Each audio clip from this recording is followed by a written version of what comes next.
We are live, folks. Come on, come on, come on in.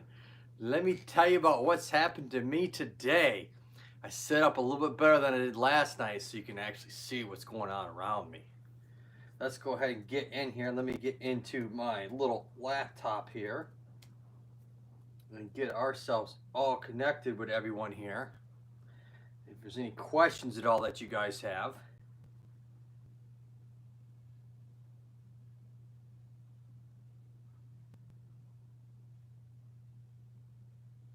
See what we got.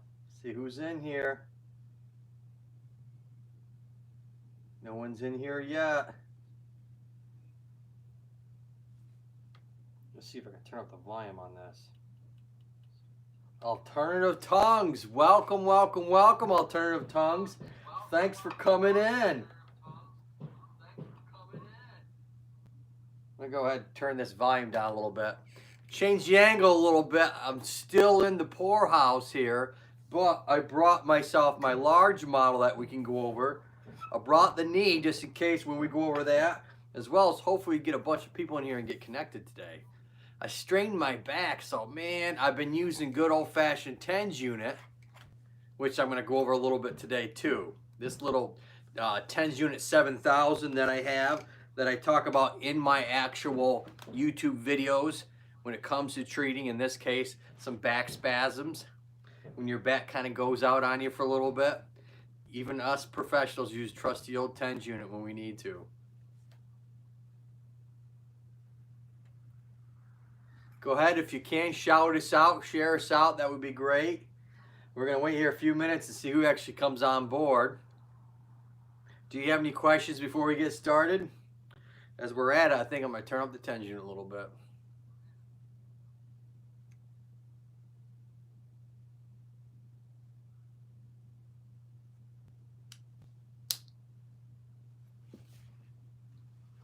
Picture's coming in pretty clear for me. I can see myself on this little laptop here. I'm coming in pretty solid.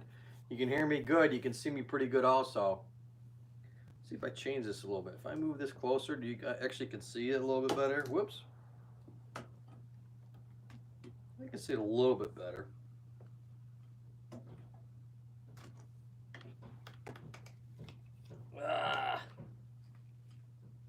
The stand has a lot to be desired sometimes.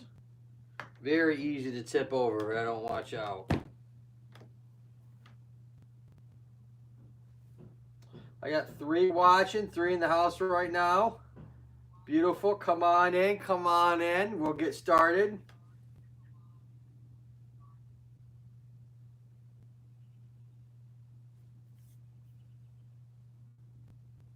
Oh, I'm in North Carolina, United States. So the state I'm in is in North Carolina.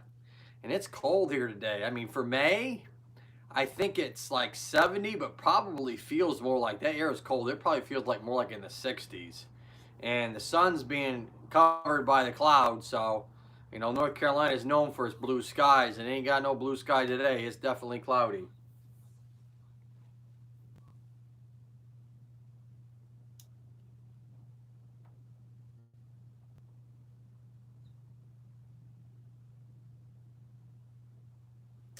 All right, so we will go ahead and get started and see when more people come in. So we're going to talk initially about good old-fashioned knee and knee pain.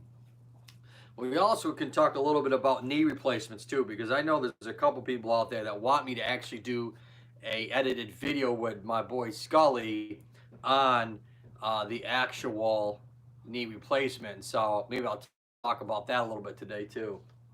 Emma R over here 70. Yeah. Crazy weather here too. I'm actually wearing my coat today. Yeah, I had to wear my jacket today. I mean, I'm not originally from North Carolina. I'm born and bred most of my life in Northeast Pennsylvania, so I know all about cold. So, but you know, I've been down here over 5 years now, so I've kind of gotten acclimated to the weather. So, my wife's family that still lives up north, and some of my family, you know, they call me a wimp just because, you know, I'm not used to that cold weather like I used to be, but I guarantee you they wouldn't be able to tolerate the July weather down here in North Carolina because it gets hot and it gets humid. Emma Art says it's over 70 here. Yeah, Yeah, it was 70 here too, but it's a cold 70. I mean, it don't feel like 70 out. So I got 4 in the house right now. I got some thumbs up here. I got 4 thumbs up. So let's go ahead. We're going to get started here. We're going to start about the basics of anatomy. If you guys have any questions about anything, I got bigger spine here today. I left little spiny across the other side, but if I need anything else, I can go ahead and run over and get it if anybody has any questions. But let's go ahead and get started with good old-fashioned knee here. And so the knee is essentially made up of 3 bones. The knee joint itself, you have the femur that comes down, and all the way at the end, it's kind of like a knuckle at the end of the femur, kind of like that. And then you have your tibia, or your shin bone as we call it. And then obviously you have your kneecap, or what we call your patella. And it's what we call the kneecap itself is called a sesamoid bone, essentially in the joints, a small round bone, and it's actually the largest sesamoid bone in our body, which is your patella. So lo and behold, if you ever have a Jeopardy question out there, and what's the largest sesamoid bone in the body, and if you say patella, ding, ding, ding, you might make some money. San Francisco. Shout out to you, Emma Art. I'm spying on your place. All right, Emma Art, you got alternative tongue coming to your house. We got 4 watching right now. Hopefully you can get some more people in here. I told everybody last night if they when I finished the live stream or towards the end, I said I'd be doing one between 1 and 2 o'clock Eastern Standard Time. I'm not that far off, probably 10 or 15 minutes, but I had to take the trash to the dump, so I had to do some home stuff before I could go out. And so since I threw my back out a little bit too, I'm not moving around like a healthy, spry 44-year-old. I'm moving around like a old fart, like in his 70s or 80s, because my back keeps giving me a punch every once in a while, like, ooh, you know, it's like, yeah, that hurts a little bit. So yes, I understand back pain. I understand sciatica pain personally. Yeah, these old bones ain't getting any younger, folks. Sam25 blog, shout out to you. Thank you so much, Sam25 blog. I had a hard time downloading my video last night, because normally when I do my live streams, I do them on my giant computer. That's like a terabyte computer. It's a ridiculously fast computer. And I was using my phone like I am today, and it was processing, and the processing just stuck, and it wouldn't convert. And so I didn't get a chance to go and link up with everybody that I said I was going to do last night, because it finally just got done processing, and it still hasn't processed everybody's chat room. I'm still waiting for the YouTube algorithm to process the chat room so I can go ahead and start clicking on people's links. So be mindful there, guys. I'm going to be out to you guys today, so don't think I'm going to miss you all. I'm going to come out to you, and I'm going to link, and I'm going to go ahead and subscribe and hit the bell. But for some reason, and I Googled it and YouTubed it, and apparently this is a known problem going all the way back, as I could see some videos from 2014, 6 years ago, where sometimes there's a processing delay or error or something going on. And so I went back and changed a few things, changed the title, and saved it again. And then within like a half an hour, it finished. So there must have been some sort of weird glitch or some process that I missed out there that I was able to complete when I went back. So unlike my other videos, so oh well. And sounds like we're going to be getting some storms here, so you might hear some rain in the video tonight. All right, shout out to everyone. Sam says, hello, hello, hello. Come in and get connected. Thank you. Welcome, welcome, welcome. And I got 5 in the house. If you would share me out, that would be beautiful. I'd love you all for that. We're going to talk about the knee initially, all right? And then I'm going to show you what the depths are to a knee. You know, I'm going to start with the basics, and then I'm going to bring you in a little bit more detail, and then I'm going to bring you in even more detail. And then I'm going to hit it home with, holy cow, there's that much detail to the knee. Yes, because this knee, though it looks basic and you have 2 of your own, it's really not that basic. I got alternative tongue saying, hey, Sam25, I'm shouting you out.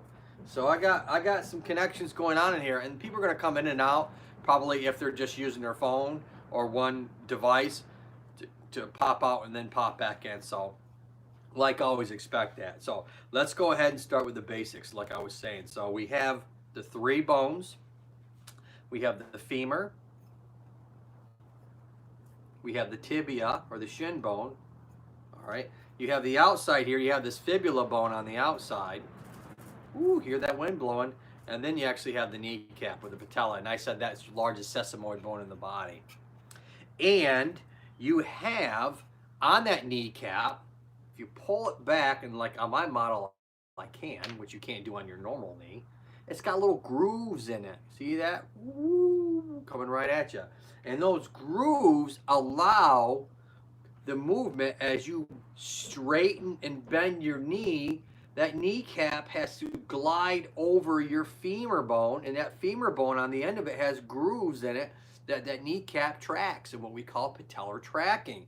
And you can have an issue with that, which is called patellofemoral tracking or syndrome, where the kneecap is not tracking correctly with your femur bone, and you start having a lot of inflammation around the patella, around the tendons, and around the ligament, and as well as any of the tendons that cross the knee joint on either side or behind. And we're going to talk about those in a few minutes. And so, yeah, you can have definitely that. You can have a bursa, you know, a big knob on the end of here, or I should say on the end of the knee here, that can get swollen and inflamed. Next thing you know, you have a golf ball on the front of your knee. Like, what the heck is that? That's your bursa got really inflamed. I got 3 watching right now. We got a drop off. Try and get some more people into the stream. Where is everybody? I got over 1,400 subscribers. Where are they? You gotta be kidding me. Yes, one of my alma maters a long time ago. I got my undergrad pretty much from Penn State. Long time ago in a land far, far away. So the next thing we want to look at, if you guys have any questions, go ahead and throw them out. Oh, I got 2. We're dropping right down like rocks now. Hopefully they'll come back. Ooh, eek. Otherwise, we'll be talking to ourselves. And so in between the 2 bones here, as you can see, is that blue thing on either side. And that sits on the top of the tibia or the shin bone, and that's called your meniscus. Or we could say menisci, one side versus the other. And those meniscus, they have a couple main functions. David, how you doing, Mr. David? David's in the house. Go ahead and link up with David if you have it. He's wonderful. He's coming all the way from California. That's right. He's out there with Arnold Schwarzenegger and Stallone and the rest of them. He's out there rubbing elbows with those boys and girls out there, famous people. How's the weather out there today, David? It's cold here in North Carolina a little bit. It's only about 70, but feels like 60.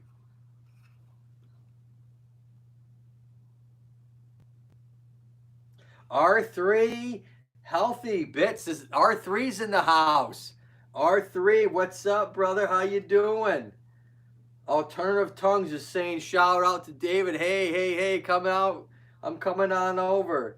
It's getting hotter, David says. Yeah, it's cold here on the East Coast. Apparently, we're getting some crazy weather, and people are going to apparently get snow in the Northeast that they haven't gotten in a million years or something nuts like that. R3 says they're doing well. Thank you so much. I got 5 or 6 in the house right now.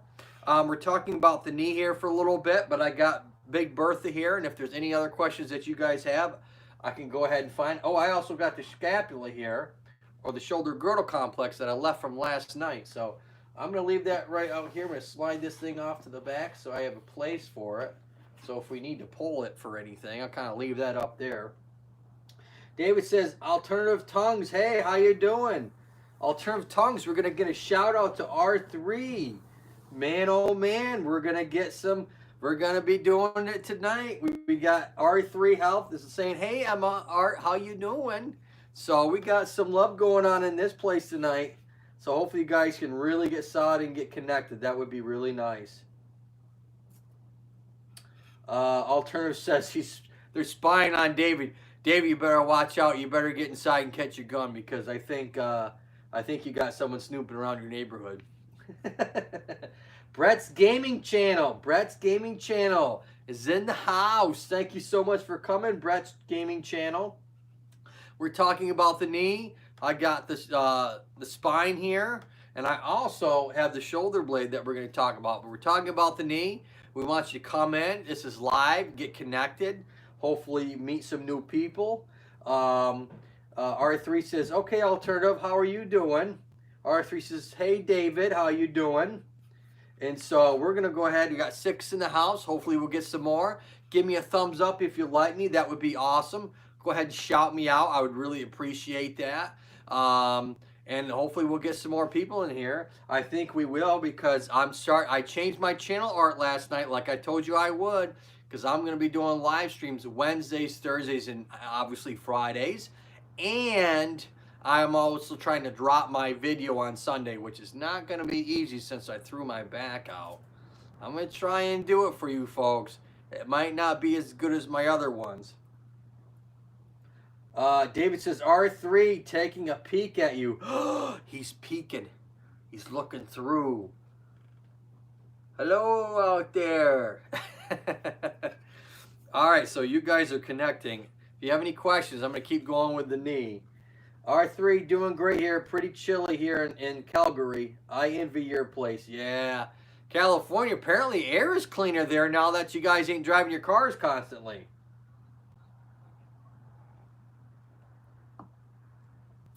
All right, so let's go ahead. And this menisci, what they really do is they allow the femur bone to articulate or move with the tibia, because the knuckles here are really odd shaped. They're not flat shaped. They're kind of like a side. If I showed you on a side view, they're kind of like that. You know, they're not straight parallel with one another, and they're not even the same shape, for Pete's sake. And so this meniscus really helps so that these two bones can work with one another, as well as give you good cushion between the two bones and as much maximal stability and mobility at the same time. And so it does a lot. Oh, David Cinto, it won't last. Uh-oh. I'm in Philadelphia right now, R3 says, waiting for Yosemite to open. Yeah, apparently I found out today from a patient that our parks have been open earlier this week. I didn't know about it. Apparently, I don't know this. I'm learning this from the grapevine. I didn't listen to the news at all because I just got home from work not too long ago. But they said that they're going to open up shopping centers. The large retails are going to open up apparently 8 o'clock tonight. So I guess North Carolina is going to slowly open up, and, you know, we'll see what happens.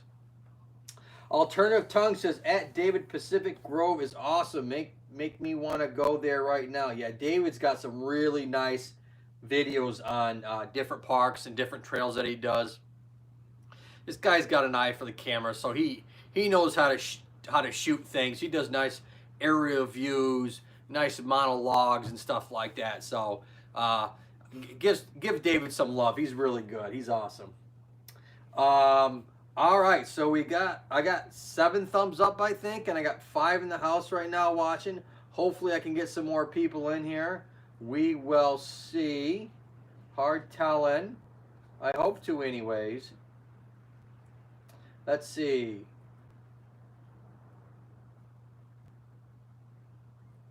Go ahead, click back out. There we go. All right, so we talked about those meniscus. Now the weird thing with these meniscus that are sitting on the shelf of your shin bone here, see these blue little things I'm talking about. So if I pull the kneecap to the side, you can see them a little bit better. Is they tear a lot, they fray a lot. If there's any type of injury to the knee, you darn near expect that you're probably going to have some sort of meniscal tear at the same time. Now the meniscus are funny. Now we're going to go a little bit deeper in the meniscus. I told you what they did. Okay, now we're going to take you one step further. All right, the next step further into the menisci is you have 3 layers to the menisci when it comes to blood flow. The outer part of the menisci from the edge that we can see has blood flow to it. Rona Vlog's in the house. Thank you, Rona. Thanks for coming by, sweetie. That is so nice of you to come on by. Rona's Vlog, she does live streams. She's got a nice little sound booth. She sometimes chats with her husband. Sometimes she doesn't. Apparently, their last video that they dropped, her kid was beating on her. Her husband was beating on her. And then she went and beat back at them. Apparently, during the quarantine, they're having all kinds of scuffles in their home. So yeah, she's awesome. She does a lot of live streams, and she does on the side, like I just showed you. That's what one of her last videos that she dropped was about. Is I think it was like a 3.5 minute video or something like that. It was pretty short and sweet and to the point, but it was cute. Her kids were funny. Her kid looks just like her. It's ridiculous. It was like a spitting image, like a carbon copy of her. We got some people in the house I'm not sure if Rona knows about. Maybe she'll hook up with you guys. But if she does it, you definitely want to go see her live stream. She's a big channel. I think she's got like 9,000 subscribers. So she's pretty massive. She's definitely making the rounds. And apparently, as I saw on her channel about a week or so ago, she actually had, during her live stream, she had 1,000 during the live stream, which is amazing. I mean, I'm hopefully, if I do this consistently, Wednesdays, Thursdays, and Fridays, just to have people come into my channel. Forget 1,000. 1,000's like crazy. I just want to get people to come in, connect, make some friends, and hopefully learn a little bit.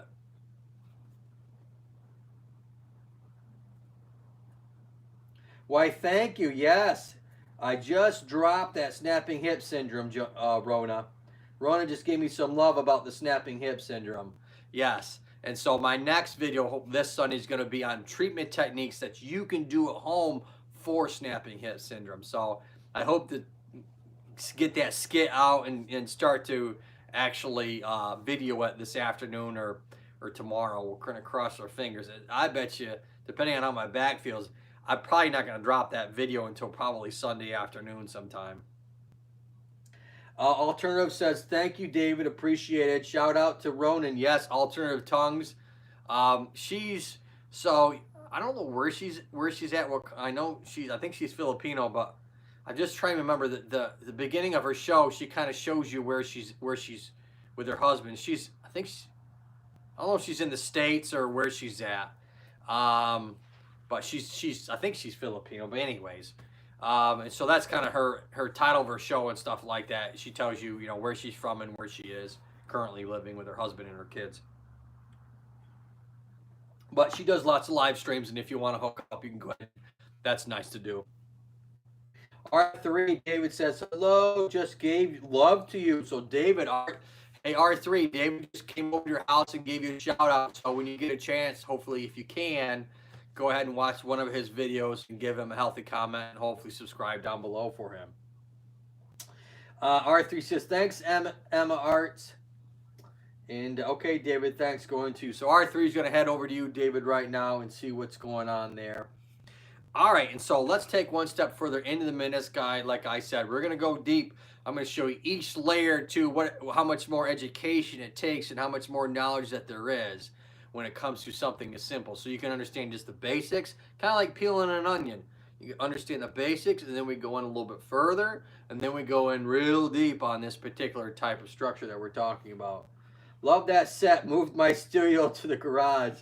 Well, David, last night, my other live stream, I talked about where I was in the doghouse because my wife yelled at me, my kids yelled at me. I was doing work sucked that day.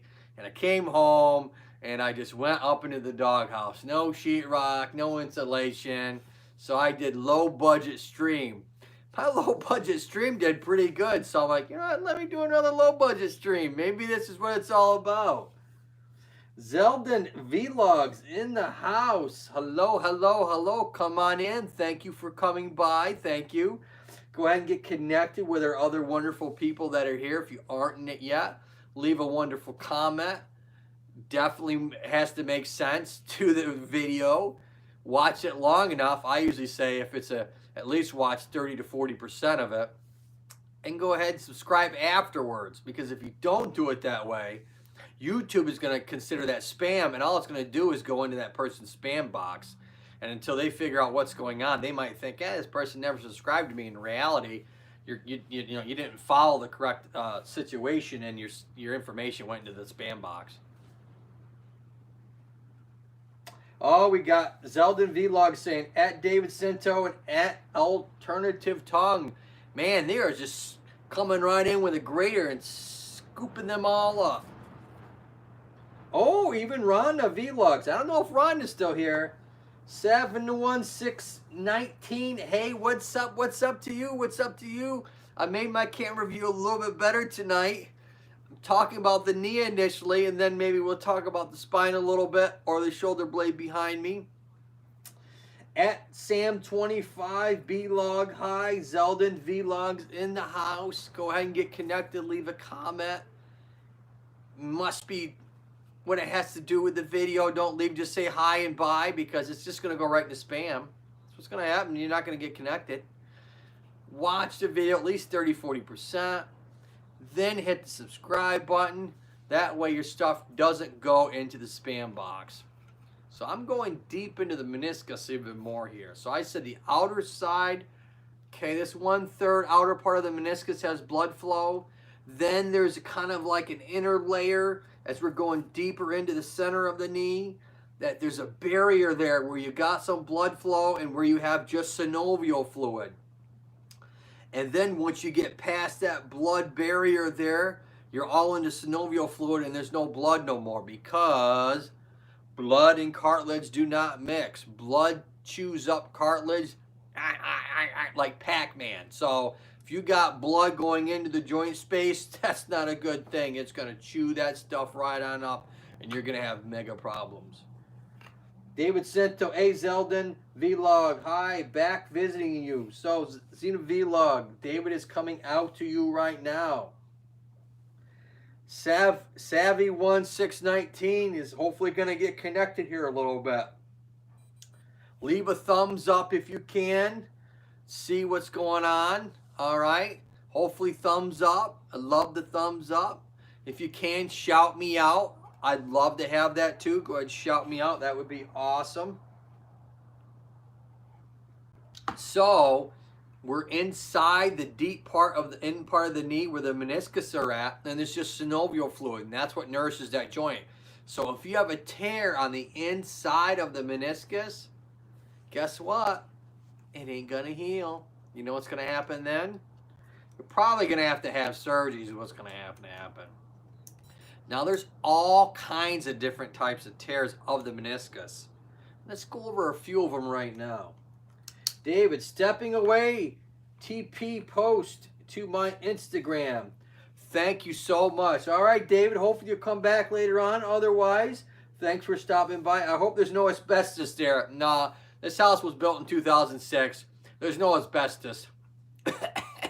No mesothelioma here, hopefully.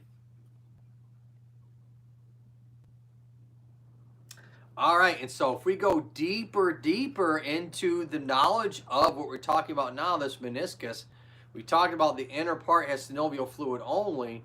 Now these menisci are just kind of floating on the shelf of your shin bone, of your tibia bone. They're not glued down there.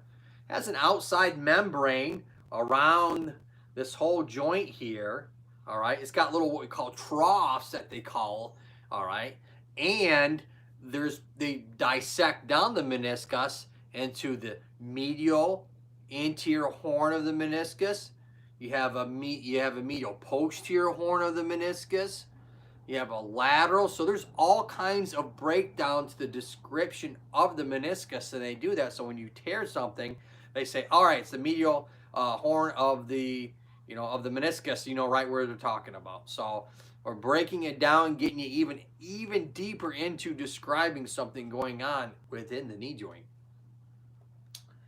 All right. Alternative Tongue says, hey, Zeldin, just left you a place with the bell. Whoa. Alternative Tongues has hit the bell for Zeldin Vlog. That's saying something. All right, and so any questions so far, go ahead and shout them out. Otherwise, you guys are doing great. I think I got 4 watching right now. I've had as much as 7. We're going to keep cranking out here, boys and girls. We're not going nowhere. I'm at least 2 fat hours tonight. That's right. I'm doing 2 big ones. That's right. Where's this from? Anybody ever see this movie called The Breakfast Club? It's like, I got you for 2 months, brother. 2 months. Don't mess with the horns. Great movie, Breakfast Club. If you guys want to see an old movie from the 1980s, go watch The Breakfast Club. That's a good one. I always steal each bells, Joe. Gotta be notified. That's right, alternative tongues. That's right. Hit the bell. It's all about the bell, boys and girls. All right, so guess what? We're even going in even deeper into the meniscus. Holy cow, you can go deep. Yes, you can go even deeper into talking about the meniscus. And so there are different kinds of tears in the meniscus. All right, you can have what's called a radial tear. And just think of it like a half moon shape. You know, kind of like, you know, you see in the moon, you got like that, like a banana. Think of the shape of a banana. And if you turn that banana so it's turned this way, and you have that meniscus that's nice and flat, you can have a tear within the body of the meniscus, and it's kind of a moon shape or a banana shape. That's called a radial tear. All right. There's another one called a bucket handle tear, and this is probably one of the worst ones that you can have, besides fragmentation, because think of it like a bucket handle. A bucket handle opens up and it kind of in this direction, and so let's just say that you have your meniscus and it's nice and flat, and all of a sudden you have a huge tear in that radial body, and part of it pulls on up while the other part of the meniscus is down there. And if that happens, what happens here is that the knuckle part, let's see if I can get to the right spot, the knuckle part, right where my finger's tapping at, let me get my hands away here for a second. Oh. There's like a 3-second delay here, folks. So this knuckle part right here, what happens is that bucket handle pinches down in, and your knee is usually stuck. And you're usually stuck probably about 30 degrees. And I'm going to tell you why it's usually 20 to 30 degrees is where it gets stuck. And you won't be able to straighten your knee out because there's so much pain, and that meniscus is torn. It's caught underneath the knuckle. And so, yeah, you're in trouble. Alternative tongues at Savvy1619. Shout out to you. Oh, at Savory1619. You got alternative tongues coming out to you, so you better watch out.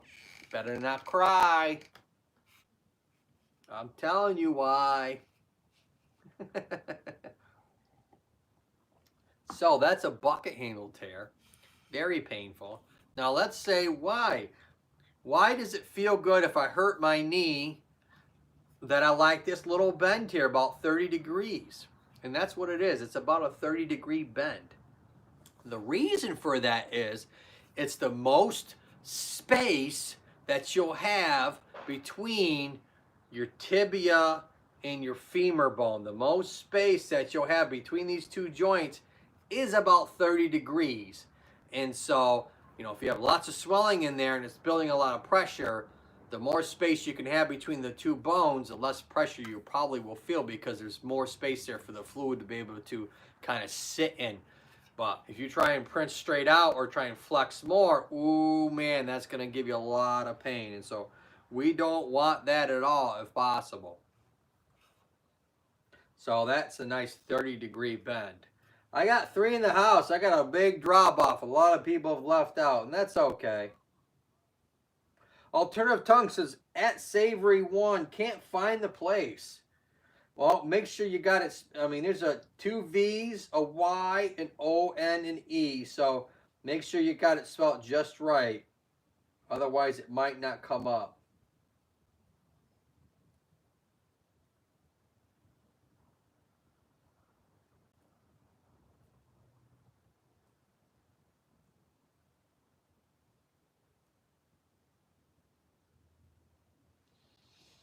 All right, so that's the meniscus, and there's a couple of different other tears. You could have what we call a medial meniscus tear, where it kind of just tears off to one side, and so that happens a lot when people have pain, probably right around the inside. It might go down the leg a little bit or up, referred pain. You might not be able to straighten your knee all the way out because of that tear in there.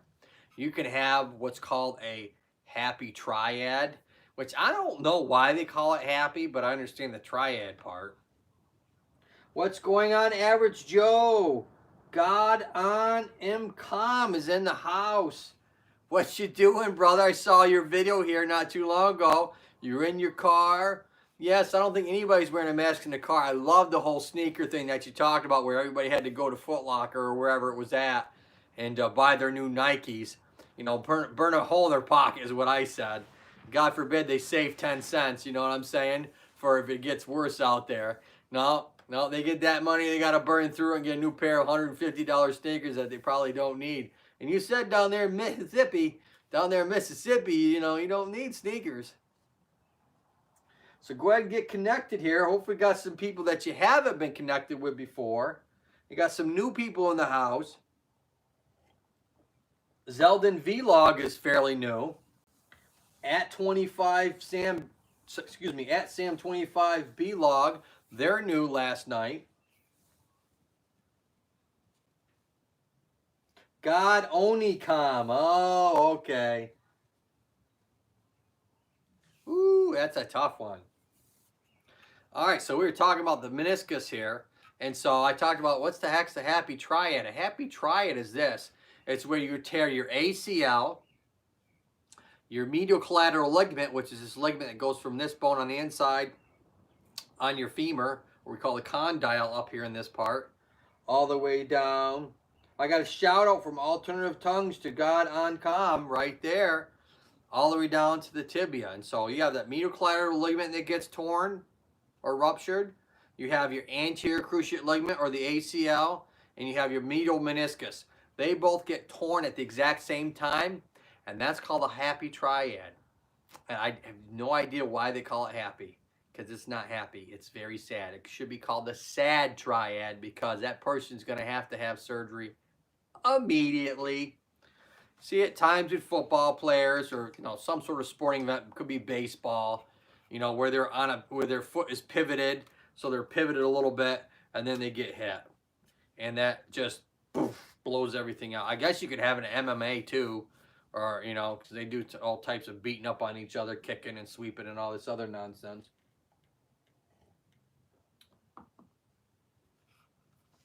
I got 4 in the house, man. I've had 2 knee surgeries, still not walking very good. All right, what kind of knee surgeries? I'm guessing you probably had a meniscectomy or arthroscopic surgery where they clean out the meniscus, where you might have a tear, or you might have some tear in the cartilage itself, unless you had an ACL reconstruction or something like that, or a patellar tendon rupture, a bunch of those, or quad tear. And so we're getting deeper and deeper in just the meniscus alone. So let's see if we can go a little bit deeper in the meniscus. Is it possible? Yes, it's absolutely possible. So if we look on the back side of the knee, you have your hamstrings, these 4 muscles that run from your butt all the way down past your knee joint. Now you have 2 on the outside, okay? They are called your biceps femoris. And you're like, wait, isn't that in your arm? Biceps? No, bicep just means 2 in Latin, all right? And your arm, it's called the biceps brachii. That's where people forget about. They forget about the brachii part, and they just think the biceps is just the one part of the body. That's not true. You have 2 hamstring muscles on the outside of your knee that attach are called your biceps femoris. And then you have 2 hamstring tendons on the inside. One is called the semimembranosus, and the other one is called the semitendinosus. And those are the 4 muscles that make up your hamstrings that cross the knee joint. Now I'm going to tell you one more important thing. This is what I'm coming into. Oh boy. Oh, Blood Raid linked below is live. Well, so maybe Blood's been doing these lives, but it's like all of a sudden he's not there. I don't know if he means to do a live and he doesn't, or what happens, but I got 3 in the house right now. All right, and so if we talk about this hamstring, the one I'm referring to, they attach on the back side of the meniscus here. That's right, they do. They have an attachment to the meniscus on the back side. So when you flex your knee, it kind of allows the hamstrings to go and pull on that meniscus, and allow it to slide forwards and allow it to slide a little bit backwards on the shelf. And so as the femur moves back and forth, those hamstrings are in unison also moving and allowing that meniscus to always stay in the proper place for the femur as well as the tibia to move to its best possible angle. So who would have thought there'd be so much with just the meniscus? And that's just the physical therapist point of view. If you want to go in and talk specifically about certain parts of the meniscus themselves, you know, besides the troughs and all that other happy jazz, you know, you could go in even deeper in the meniscus. So you could talk about the cellular tissue and what type of cartilage, because cartilage is kind of a general term. There are different kinds of cartilage within our bodies, all right? One of them is called hyaline cartilage. That's right. Different kinds of cartilage in our body. Because the meniscus is a cartilage, the cartilage that lines the bones is a kind of cartilage. And so people kind of put cartilage as an umbrella, but there's different kinds of cartilage within our body, depending on what's needed, whether it's a lot of stress or articulation like the meniscus are, or if we're just talking about keeping the joints smooth and gliding with one another, that's the hyaline cartilage on the bone itself. I got 3 in the house right now. Maybe we'll get some more people. Hard to tell. I assume we will. If we're here longer, I think I've been doing this, I don't know, 40-some minutes right now. We get some more people in here. Get some more shout-outs there, hopefully, too. Now that people, hopefully, they'll see my channel art, and it says Wednesdays, Thursdays, and Fridays. And it could be just the time of the day, too.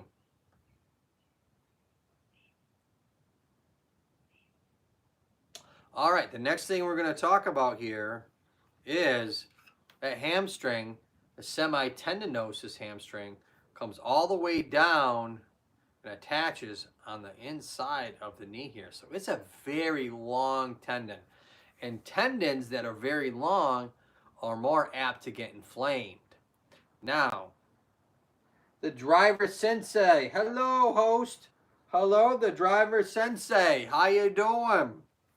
Thank you. Welcome, welcome, welcome. Hopefully come and get connected here. It's up in here. What's up, buddy? I followed you. Oh, okay. God on comm says, all right, we got Sensei. Now I got other people in here. Hopefully you can get connected with them too. All right, and so we're talking about the meniscus here, and I've gone over a lot of detail. We're going to go over a little bit more right now. And so that tendon comes all the way down to the front, and like I was saying, those long tendons, they can get compromised. They're very easy to get inflamed.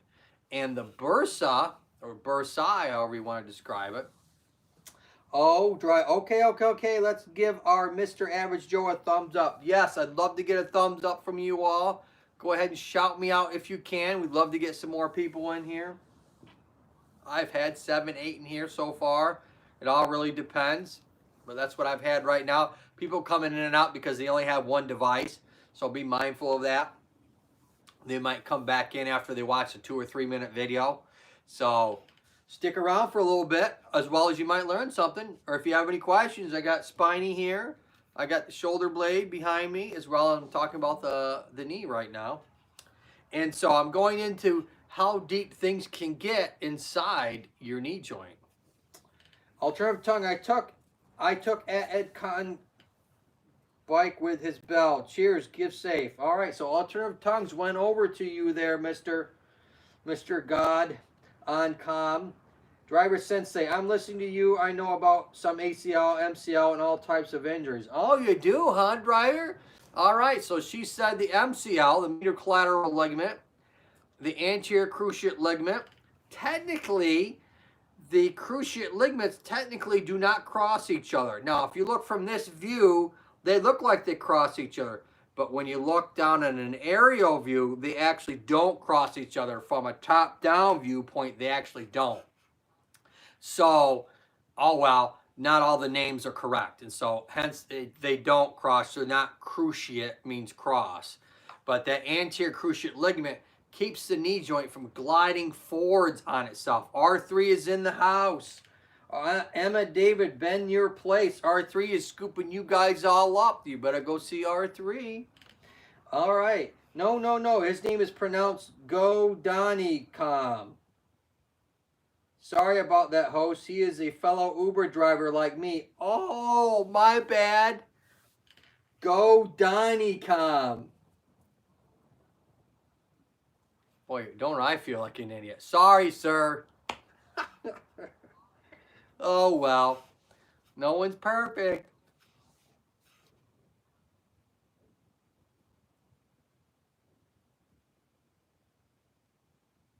I got to click out of these so I can see you guys talk again.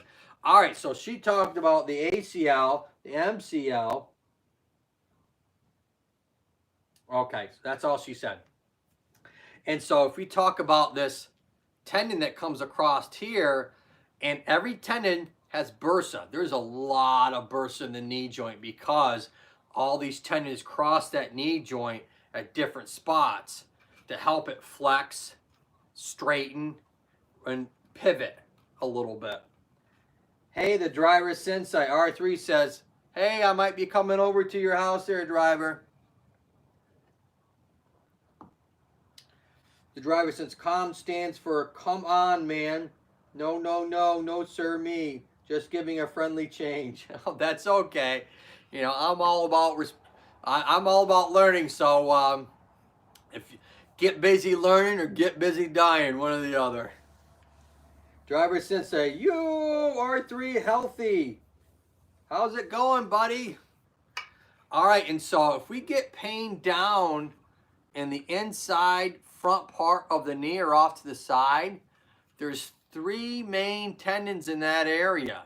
One of them is that semitendinosus tendon, because that's running all the way down the back side. I'm going to bring Big Bertha in here for a second. Whoa, look at Big Bertha. Now those hamstrings are running and they're attaching on the bottom of the ischium here. And so they run all the way up underneath your hips and all the way down past your knee joint. And that semitendinosus comes all the way down and across and attaches down in this area. All right, you have your sartorius muscle that runs all the way up into your thigh, runs all the way down and crosses that knee joint, all the way through your thigh and comes around and crosses that knee joint, as well as your gracilis. That's right, it's another crazy muscle. That's on the inside and runs all the way down and attaches on this side. So those 3 tendons kind of come into this area like this, and it's called the pes inserine or pes inserine. And so what the heck is that? That basically is Latin for goose foot. So when they came up with this, kind of like with the cruciate where they technically don't cross, they thought those 3 tendons and how they were aligned looked like a goose's foot, hence the name pes inserine or pes inserine. That darn thing can get a bursitis and a tendonitis in it very easy. Keep giving us some wisdom. I'll keep interrupting. Nice. R3 says, here chilling. Driver says, oh, you're easy to find, R3 healthy. Got you now. Oh, man, you're another level. I would need cue cards to say those big old words. We don't learn that in the Marines. I want to say thank you for serving. Most of my father's side of the family were all Marines. And so people always ask me all the time whether I was in the Corps, so to speak, or in the service. And no, I left my generation out. And my dad wasn't in either, but his brother was, my uncle. His name was Joe. And so got a plenty. And on my mother's side, they were all in the Army. And so I got the Army on one side and the Marines on the other side of the family.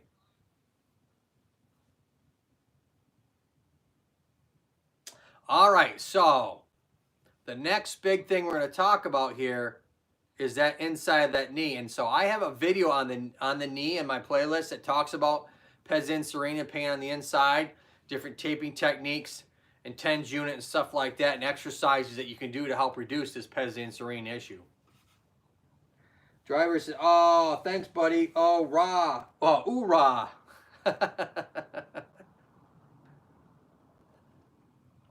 All right, the next thing, so that's basically the 4 muscles of the hamstrings. And that's kind of the big one that they attach the back of the meniscus, and they help that meniscus stay on the shelf of the tibia as you flex and bend the knee, as well as that one hamstring muscle that comes all the way down and it comes to the front here, called the semitendinosus tendon. And so those are the 3 things that make up that particular part of the problem. So I have a weird question, maybe related. Go ahead, driver. Shout it out. I don't care.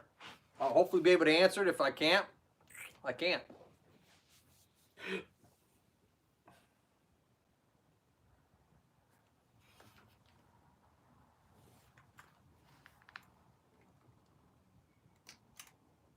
How come I can't ever touch my toes? What do you mean you can't touch your toes? You mean touch your toes from a standing position? That's probably what you mean, touching your toes from a standing position. It was a New Year's resolution a few years ago. Well, there's a lot of reasons why you might not be able to touch your toes. One of them could be neurologically, that the nervous system within your body isn't allowing those muscles to relax enough, because whether you have too much tone in those muscles, all right, that's keeping your spine from being able to flex forwards enough to reach down and touch your toes. You have your hamstring muscles on the back side here. I've gone a throat stretching for 2 months, even in a sauna. I tried yoga and wasn't cool with yoga pants on. Yeah, I have big old black guy thighs.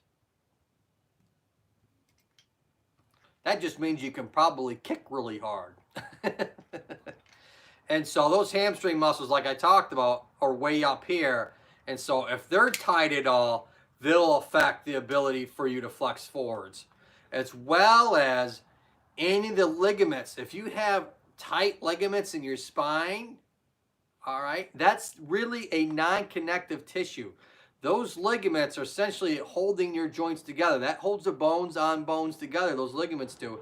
And the last thing you want to do is cause instability in the joint space. I'd rather the person be tighter than more flexible when it comes to particular problems, because more times than not, if it comes from a back problem, it's usually because someone has too much mobility or hypermobility. But if you're just looking to be able to touch your toes, you know, and you also have to look at your gastrocsoleus muscle group to see if that's tight at all. So there's a couple real good reasons why you might have some inability to reach down and touch your toes. The driver Sensei says, thanks at Alternative Tongues. I'll be to you in a second. Driver says, oh, sure, at drivers, no worries. Gas, who? Who-ah? Oh, your calf muscles, sorry. Your gastrocnemius is technically, that's the word for it, for calf muscle. But your soleus is also another part, and that's the bigger part of the back of the leg muscle. Those 2 muscles turn into your Achilles tendon and attach at the back side of your heel, or what we call your calcaneus. And so if you have a lot of tight calves, as well as tight hamstrings, and or any type of other joint tightness within the spine, you know, your body might not want you to do that. And so you might accidentally cause an issue within your spine if you actually stretch out your hamstrings too much, or these other parts of your body. You could be causing muscle imbalance to occur. Something becomes too inflexible, all right, or too flexible. Let's just say if you become too flexible because you're reaching down towards your toes all the time, you could aggravate your lower back doing that very easily. And next thing you know, you can touch your toes, but now you got freaking back pain that's killing you every day.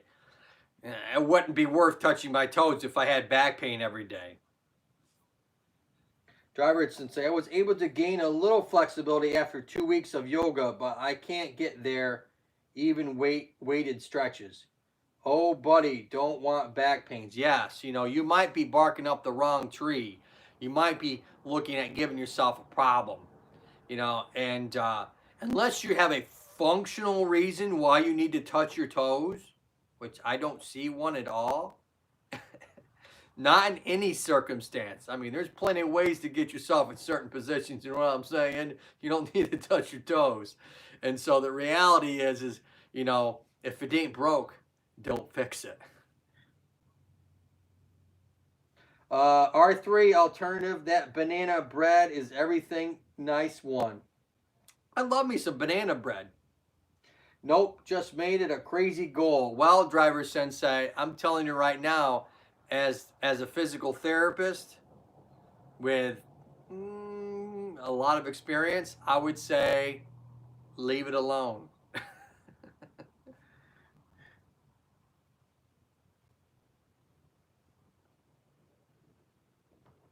If you give me a thumbs up, I'll smile more. I got 10 thumbs up right now. I got 5 or 6 in the house. People coming and going, shaking and grooving. Hopefully you can give me a shout out. I'm going to go ahead and see if I can share myself out on this tablet here. I doubt I'm going to be able to because I don't really know how to do that. Let's see if I can do that here. Let's see if I can share myself out. Oh, I can. Right here, I'm going to do it. I'm going to do it on my Twitter account. Oh, I probably won't be able to do it. Let's see if I can do it.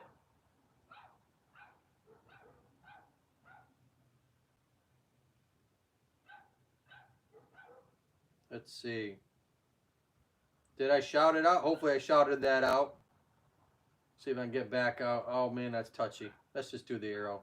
This is a touch screen, and sometimes, boy, my big fat fingers, if I touch the wrong thing. Oh, it has been posted. Woo!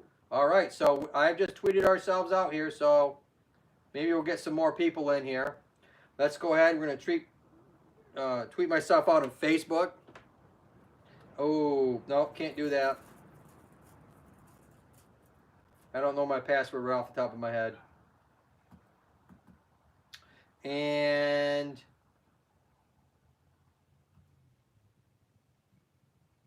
let's go ahead and LinkedIn. Is it going to ask me to do the password on that too? Yeah, it's going to ask me to do the passwords. Ah, forget it. Oh, wait, maybe I can do it. Continue as Average Joe. There we go. I can do it. LinkedIn, beautiful. So I'm going to shout myself out on LinkedIn. Nope. Okay, that's fine. All right, let's get back to the business. Boom, I'm connected with Alternative Tongues as well at Average Joe. Oh, R3 shared me out. Thank you so much. I get a little boom right here. That's cool. Thank you, R3. All right, I shared myself out at least on Twitter. Let's see if I can get some of my Twitter people in here. Get some more connections here. All right, so we talked about the hamstrings here a little bit. We talked about why Miss Driver Sensei shouldn't be worrying about touching the floor because she might be causing more problems than not. And so if we look about this knee a little bit more, and we talked about the meniscus, and we went in pretty deep with that. All right, another big one we can talk about here that I see sometimes is called Patellofemoral Syndrome. And that's essentially where the kneecap does not track correctly on your femur bone. So as you bend and straighten your knee, there's grooves on that femur as well as your kneecap, and they have to glide on one another. And if you have any type of muscle imbalance between your hip, your knee, and your ankle, Patellofemoral Syndrome, that's right, PFS, that's right. And that's basically a jargon term. I mean, it's a diagnosis, don't get me wrong, but it really doesn't tell us much. It doesn't tell us where the kneecap is tilted, whether it's an alta where it's tilted too, where it's sitting too high, or whether it's winking patella, or whether it's frog eye patella. So it really doesn't tell us a whole lot. It just tells us, okay, yeah, there's something wrong with their knee joint. Doesn't really tell us what. And it doesn't tell us whether they have some tendonitis going on, or whether they have some malalignment in a foot, like flat feet, or pes planus, we call that. Brown Eye Truckers in the house. B-E-T. Burr, burr. B-E-T's in the house. Come on in. Oh, she must have saw me. When I put that on tweet, when I tweeted that out, B-E-T came right in. I got a lot of people in here. Go ahead and hopefully shout yourself out there, B-E-T, a little bit. Pain and when they want to hold my kneecap in place and want me to flex means old docs.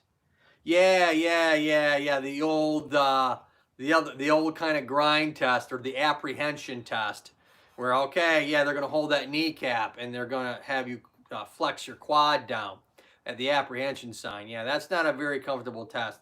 I mean, that doesn't really tell us a whole lot either. That just, that can happen to someone that doesn't even have any knee pain. It's just a very uncomfortable thing.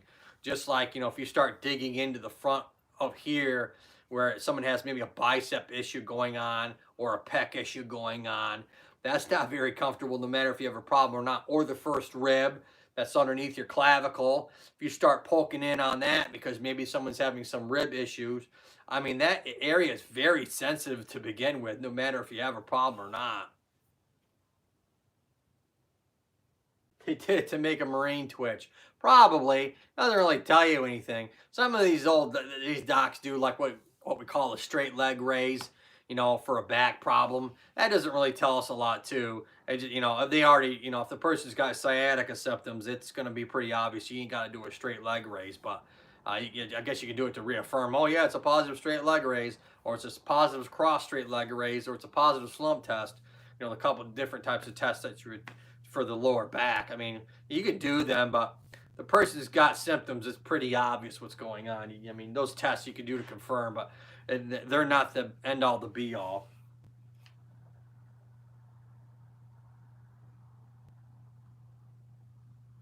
All right, so let's talk a little bit more about this knee. So we talked about you have the medial collateral ligament on the inside. You have the lateral collateral ligament on the outside, as well as that posterior cruciate ligament on the back, the PCL. All right. You don't really tear the PCL very often.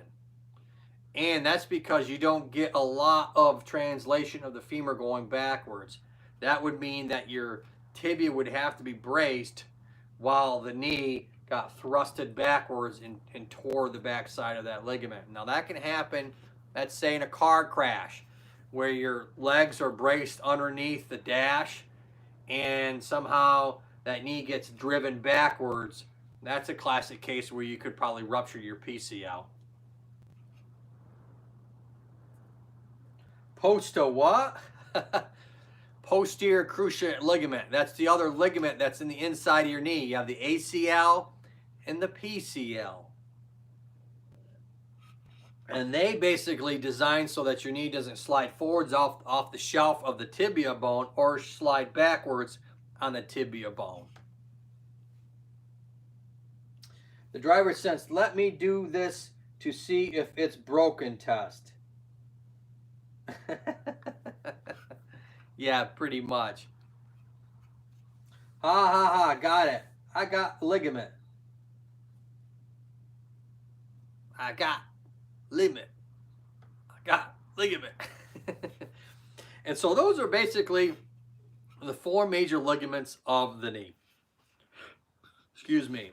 And like I said before, there's all types of tendons going up from the inside, and we have this weird thing that comes down from the hip, comes all the way down. This is on the outside of your leg and attaches just below the tibia there. And that's called your iliotibial band, or IT band for short. And so that huge thick fibrous tissue comes along the whole outside of the leg, coming down and attaches on that outside. And so that also can get inflamed because you have a bursa underneath, and that bursa can get irritated just as simple as anything else. You have a bursitis, and we got to figure out why you're having that. Like we always look at the above and below the joint, we look at the hip, and we look at the ankle to see if there's anything going on in those directions. Alternative Tongue says, shout out to you, Brown Eye Trucker. Uh-oh, Alternative Tongue's coming your way, BET. You better watch out. They're coming. They're locked and loaded.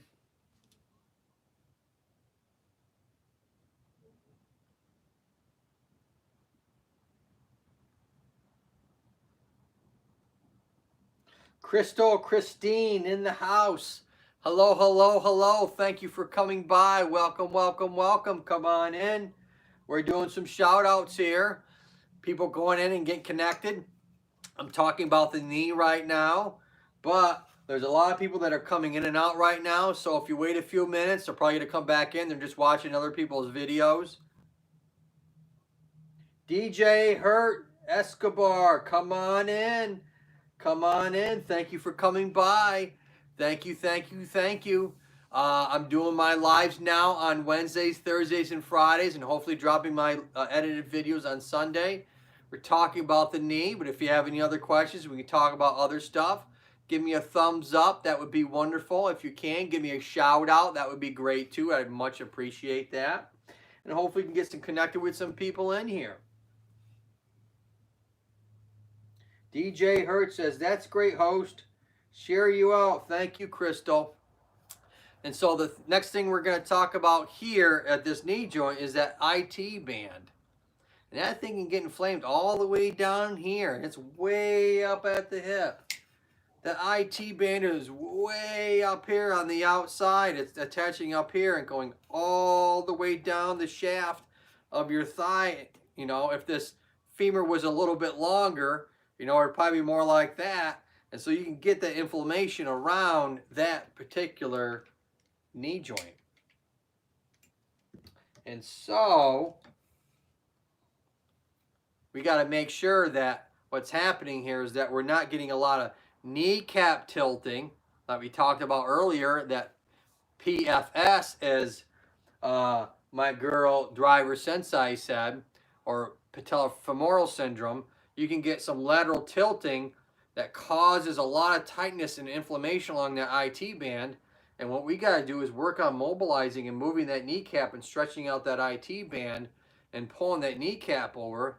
Strengthen your quad muscle so you get a little bit better control of your knee, as well as look at your hip, because your hip muscles are probably weak too, because they're a major component of how your knee moves in space, as well as your foot. If you have any flat feet, or you have what we call pes planus, which is the same thing, that can actually cause a lot of rotation at the knee joint and affect that outside as well as the inside. R3 says, at Driver, love your personality. Look at it. R3 went over to Driver. DJ Hurt says, and I connected to your beautiful room and I touch your red button to see you always when you are live, brother. Well, thank you so much. I appreciate it. Yeah, I'm hanging out in the doghouse, and it seems like the doghouse gets more people than my other house. So I think I'm going to stick out here for the live streams, at least for the short term. We'll see what happens. Or maybe I'll go back and forth, depending on my Wednesday, Thursday, and Friday. That'd be kind of cool, go back and forth. All right, and so if you guys have any questions, go ahead and throw them out. We have 6 in the house. Hopefully give me a thumbs up. Hopefully give me some shout outs. The Heart of Zanny. The Heart of Zanny's in the house. Woo, come on in. Welcome, welcome, welcome. Thank you so much for coming by. Hopefully you can get connected with some people. We're talking about the knee joint right now, but we got the spine to the left and we have the shoulder blade to the right. Alternative Tongue says, at Brown Eye Trucker is legit trucker. You better believe she is. Too legit to quit. Hey, hey. Hello, Crystal. R3 says hi. Come on in. Heart of Zany says thank you. And I say thank you too, Zany. Come on in. There's lots of people hopefully in here. Good people that would love to see your channel. Go ahead and leave a healthy comment. Go ahead and hopefully watch enough of their videos so that your comment doesn't get put in the spam box of YouTube. Come in to give you a thumbs up. Hearts of Zany, thank you so much. The mail just showed up. I'll be back. All right. We got the brother. He says he's got to go get his mail. He'll be right back. R3, Brian Trucker. Hey, how are you? DJ says, shout out 6 visitors here. Can we share our love? Each other is more amazing guys. Absolutely. Go ahead. Crystal says, hello, R3. Oh, so we got a connection there between R3 and Crystal, hopefully. And R3 says, at heart, hello. So the heart of Zany, R3 is trying to get a hold of you right now. And so Crystal's trying to get a hold of R3. So be mindful, Crystal, that R3 is in the process of going to heart. And so they might not see your comment till they come back in. All right, so let's talk about this knee a little bit more. That's right. And so you have the IT band attaching down here. You have that biceps femoris hamstrings that are attaching down here. You have your calf muscles coming up and attaching from the other side of the joint. All right, you got a lot going on the back side of this knee, as well as you got a lot of bursa around this knee joint for all these muscles crossing that knee joint from above and from below, from the tibia coming up this way. And that being said, it's easy to get a bursitis or a tendonitis in this knee joint. If anything's gone wonky, you fallen, you tripped, you caught yourself or whatever, you twisted the knee, very easy to get this stuff inflamed. Got 6 watching right now in the house. Hopefully we'll get some more. And so when we look at what's going on here on this side, on this outside, and if you're having pain on that outside of that knee, a lot of times it really is a combination of probably patellofemoral tracking and IT band tendonitis, or could be tendinosis going on also along this band coming down here. Not really a tendon because it's more of a fibrous ligamentous tissue crossing that knee joint. It's probably more of like a bursitis inflamed area. And so a lot of times we'll do some strengthening exercises, like I said, working on the kneecap to get it pulled back over towards the inside part of our body, because it's probably tilted like that, which we call a lateral tilt. Alternative Tongue says, at DJ Her, I'm spinning on your place. Whoa! They do a little spin. I was never a beatboxer. R3 Healthy. How are you, Crystal? Getting a shout out from R3 to Crystal. Let's see what happens. All right. And so that patellofemoral tracking can really be corrected by looking above the joint and below the joint.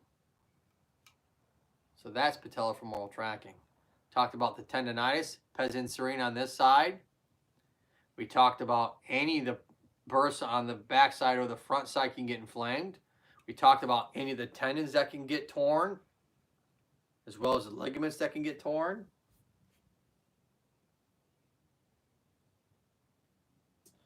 Coach, Shavit's in the house.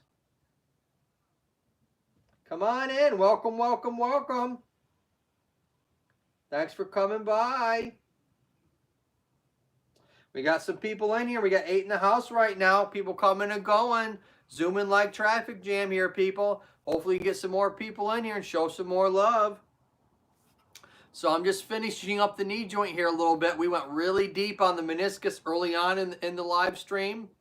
Then we started talking about some different issues with the knee joint, whether it's a tendonitis, a bursitis, a patellofemoral tracking issue, a ligament gets ruptured, different kinds of ligaments that can get ruptured and what they're called in the knee joint.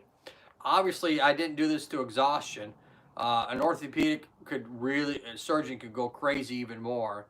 And there's a lot more I could talk about, but we're going to go ahead and move on to another topic because, you know, everybody gets bored after a while talking about the knee. DJ Hurt says, Alternative Tongues, thanks, just leaving a right comment, and please don't forget my red button. Thanks, I would love you back. Tree Lynn Truth. Tree Lynn Truth is in the house. Come on in. Welcome, welcome, welcome. Thanks for coming by to Average Joe PT.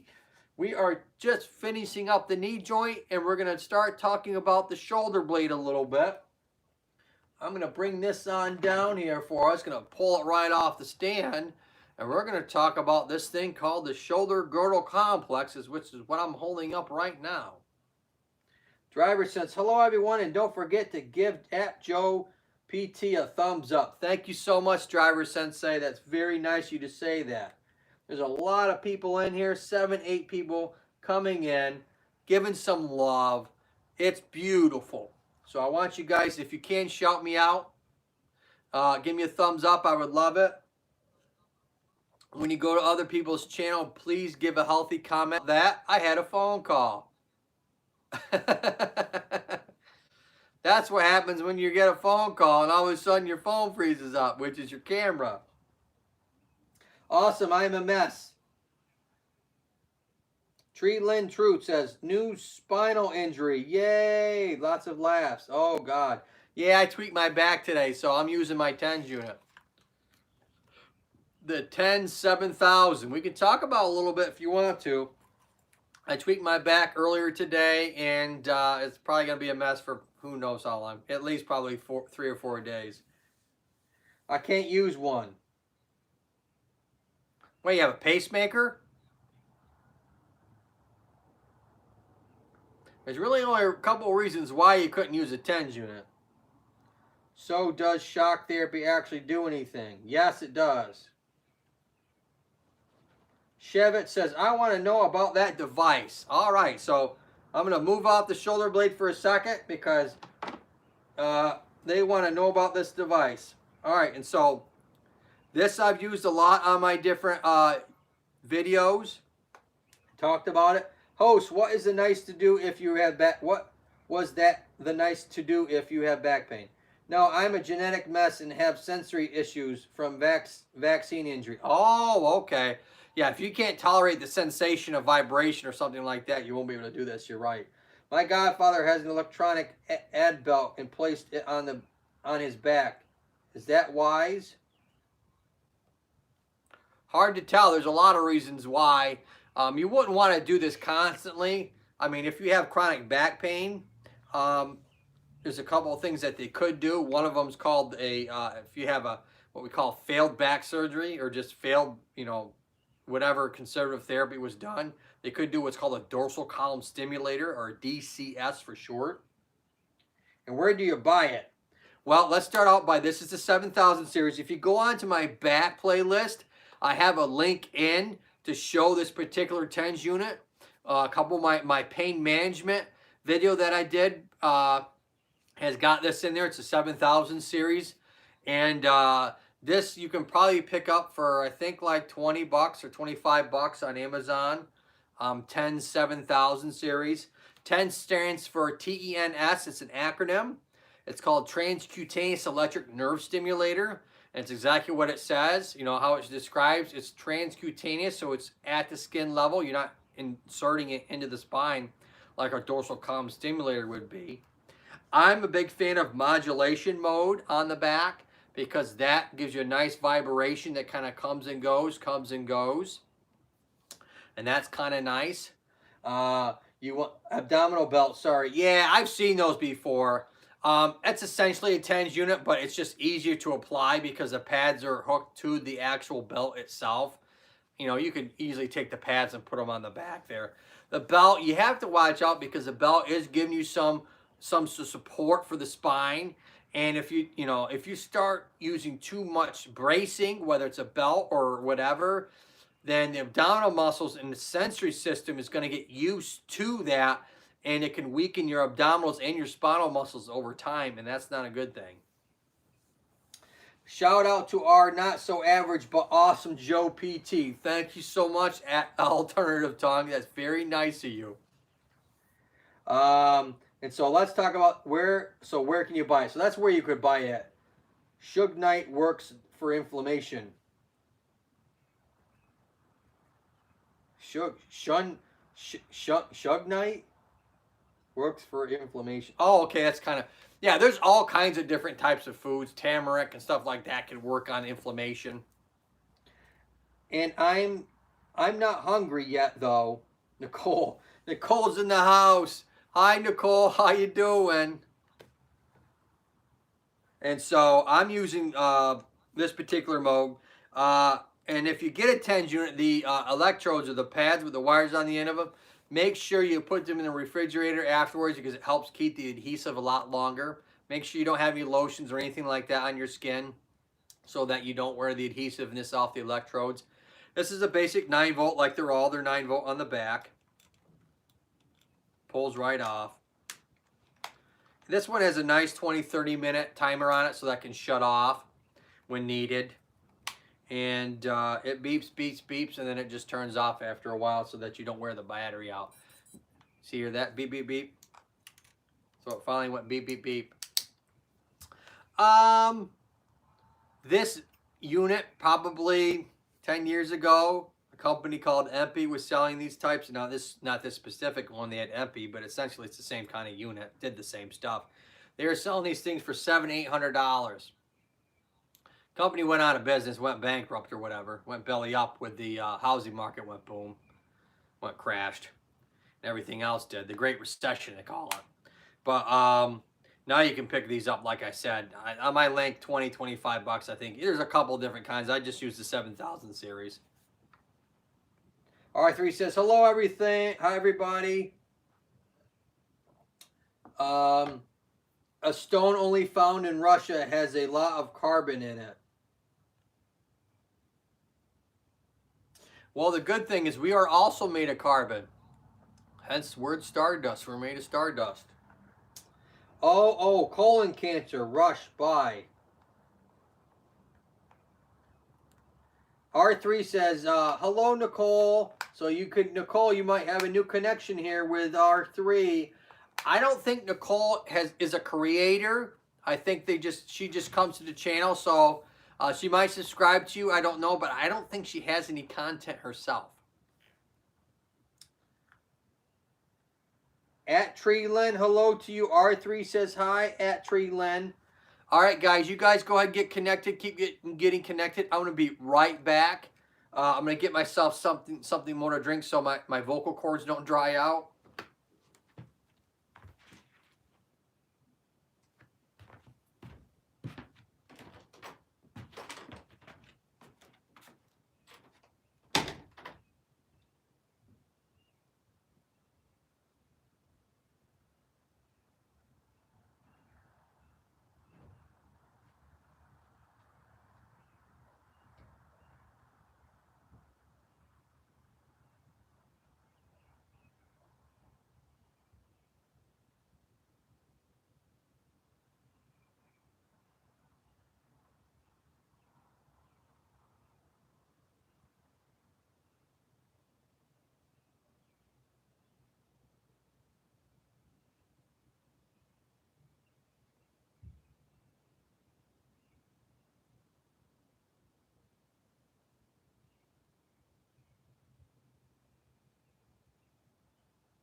right, I'm back, folks.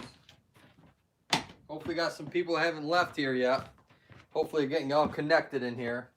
Went and got myself a sandwich. I got 5 still in here watching. I got Crystal in here that said, I got R3 saying Nicole, Treeland, and Crystal. All trying to get connected here, folks. That's right. Connect, connect, connect. Let's go ahead. Whoops. And start talking about shoulder girdle complex.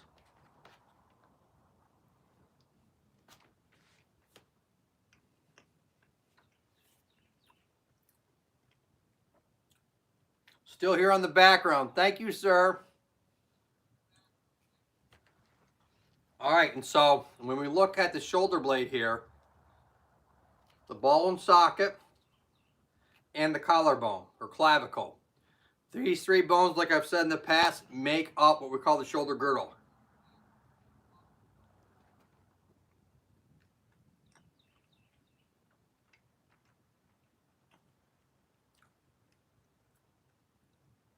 Got 5 watching right now, 5 in the house.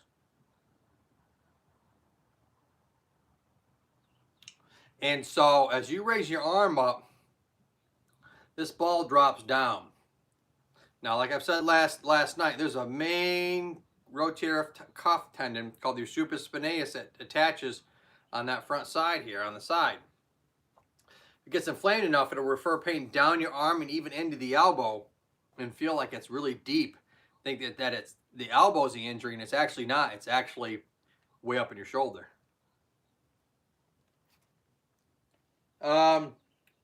Driver Sense says, thank you for that love at R3 Healthy.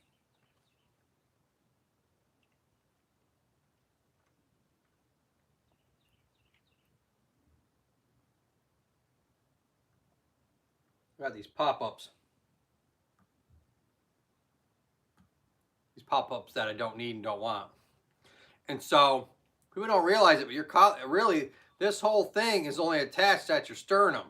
And that's it. Other than that, this whole thing is floating on your ribs. And so the ligaments, the tendons, and the muscles all have to be in healthy working order.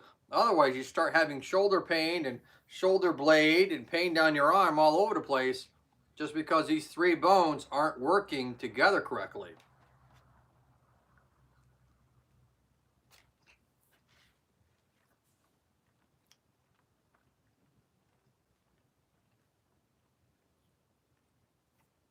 Now, there's 4 muscles that make up your rotator cuff that rotates your arm out and rotates your arm in, or your hand in and out. They are supraspinatus, the main one that gets torn, sitting in this part that I'm rubbing right here. That muscle belly sits in there and runs all the way across. Just below it, which is, this is the spine of the scapula before you get to the top, which is the acromion bone here. But that muscle that sits in here is called the infraspinatus, all right? And that runs all the way over. That's another main rotator cuff. You have your teres minor, which sits on the inside, basically underneath your armpit, or what we call your axillary region. We don't call it armpit. And that comes over and attaches to the side here. As well as we flip on the inside, you have a big muscle that sits on the inside called your subscapularis that runs and attaches in this direction. Comes on over. So those are the 4 main muscles that make up your rotator cuff that sit on this shoulder blade, or sits on your scapula.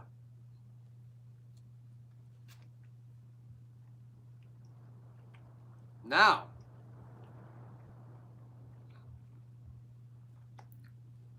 there's a 5th one. What? Huh? 5th? No one said there's a 5th rotator cuff. Well, it's not really a rotator cuff, but it affects the rotator cuff a lot. Nicole says, I'm still here. Thank you so much, Nicole. Driver Sensei, thank you that love at R3 Healthy. and at alternative tongue. All right, so we got a nice connection that happened there. The sort of fifth rotator cuff, kind of, sort of, is your bicep long head. That's right, because your bicep has a little groove here in your humeral bone called the bicipital groove, where that tendon runs all the way up and attaches in the inside of your shoulder on what we call the glenoid labrum. And we can talk about that if you want to. I've talked about it in the past, but I'm assuming that everybody's not, been here before, and so they don't know this stuff. Nicole says, nice. Thumbs up. Crystal, still here as well. Thank you so much, Crystal. So that fifth really kind of rotator cuff, but not really, but that affects the shoulder dramatically, is the bicep long head. There's two muscles. There's the short head and the long head that make up your bicep brachii. All right. There's a couple other muscles underneath here too that also allow the arm to curl. Your bicep long head, technically, its main function is to kind of rotate open, or what we call supination. So people always think the main purpose of the bicep is to curl your arm, and it's actually not. And so, news for you, right? And so, if you tear that bicep up into your shoulder, you usually will also, at the exact same time, I should say not usually, but you will always at the exact same time, if you tear this bicep up in this shoulder area, you're also going to have a labral tear at the exact same time. The glenohumeral labrum is going to get torn because that bicep's going to pull it because it's attached to it at the top part. And it's going to pull on it and it's going to tear that thing, and you're going to have some nice, good old-fashioned shoulder pain. Feels deep. It feels deep inside. That's kind of a description that people say a lot.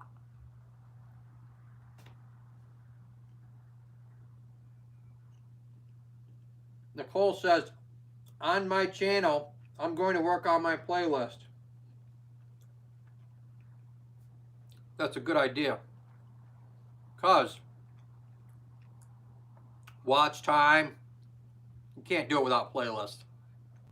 If you want people to watch, like I'm doing a series right now on snapping hip, and so I want a playlist so they come in and see snapping hip, boom, they're going to see the first video is snapping hip syndrome, what the heck is it? The next video is going to be, treatments that you can do at home for snapping hip. The third video is going to be surgical treatments for snapping hip. The fourth video is going to be, snapping hip and what physical therapists will do in the clinic. So you go into a playlist and you want your playlist at least kind of like that, I think.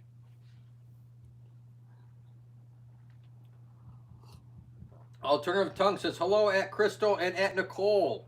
Well, Alternative Tongues is coming at your way, ladies. Driver Sensei, hello at Nicole. So I got Driver Sensei saying, hey, Nicole. Then we have a Crystal who says, hello at Alternative Tongues. So we got a lot of connections going on here again.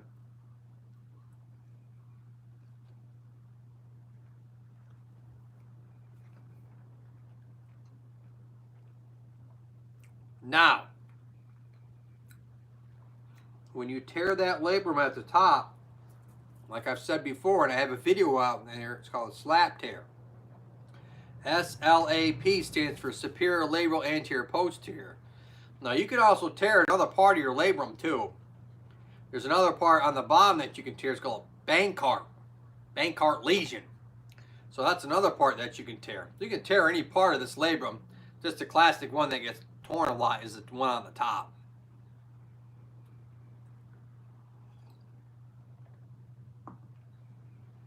So that labrum connecting up in there, man, oh boy.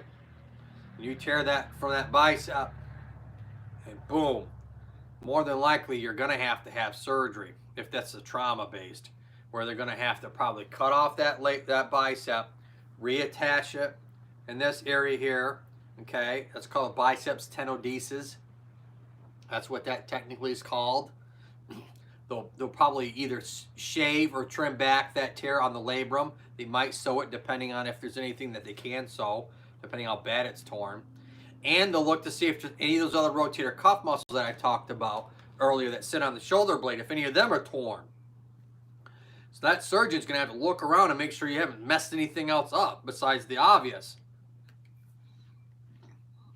You know, they do an MRI and stuff like that, and maybe they might even do a contrast so that it lights up and it can see it much better. But you still, when you're a surgeon, when, you know, they get in there, they still can find other things, you know, that just didn't get caught on the MRI.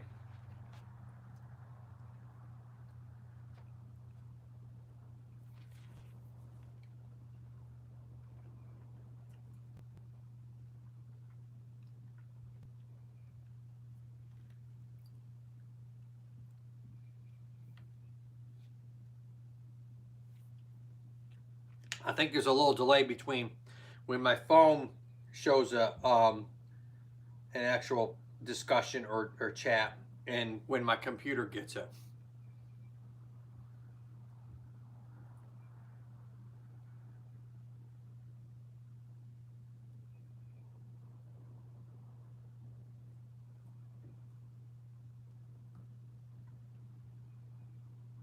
Hello, tongue. Nicole, you're silly.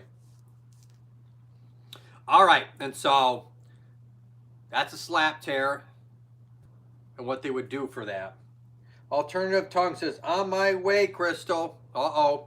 Alternative tongue's coming your way. Watch out. And so you got the rotator cuff muscles.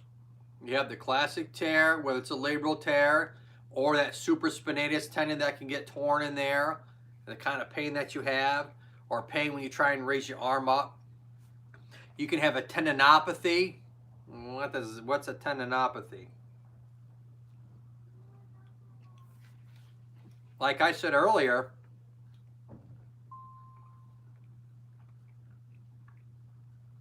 any long tendon can get affected. Not only in the knee, but in the shoulder or anywhere in the body. Nicole says, tongues, I don't have videos, only playlists. On my way at Crystal. Nicole, I can't find your own uploads. Yeah, she only has playlists. She doesn't, I didn't think she made content.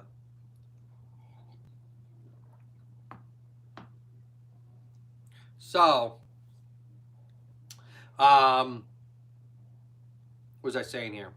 Oh yeah, the long tendons, like the supraspinatus that comes all the way over and this, you know, it's way back here and it gets stretched all the way over and attaching. That's a long ways. And so it's very easy for it to get inflamed where it's located at. All the structures that it has to go underneath in between to get to where it attaches at is a lot. It's, you know, it's when it works, it's beautiful. When it don't work, it's not beautiful at all. It's compromised, very easy. So tendinopathy is, in this case, we're going to call it 3 things that cause it, or I should say the stages of a tendon injury. There's 3 of them.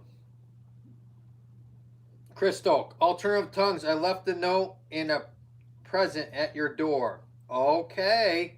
Crystal says she's left something for alternative tongues, so watch out, alternative. Now,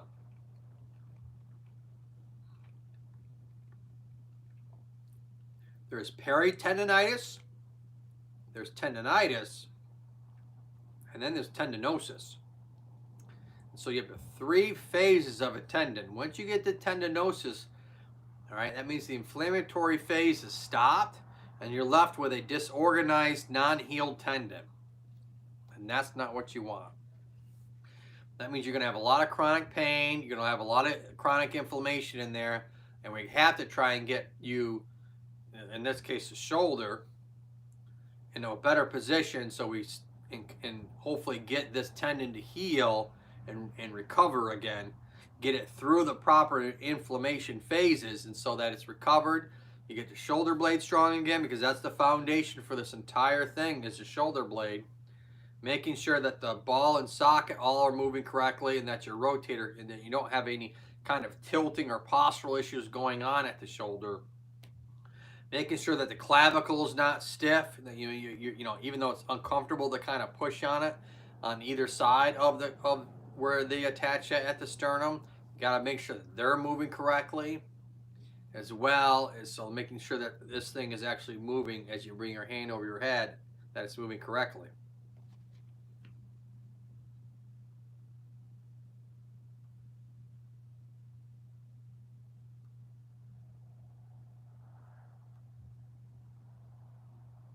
Got 5 in the house right now. If you guys have any questions, go ahead and shout them out.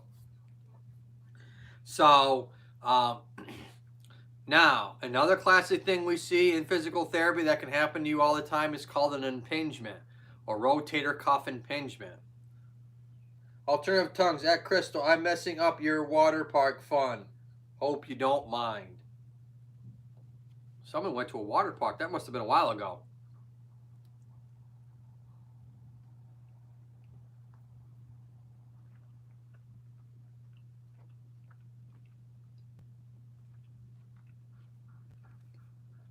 Now,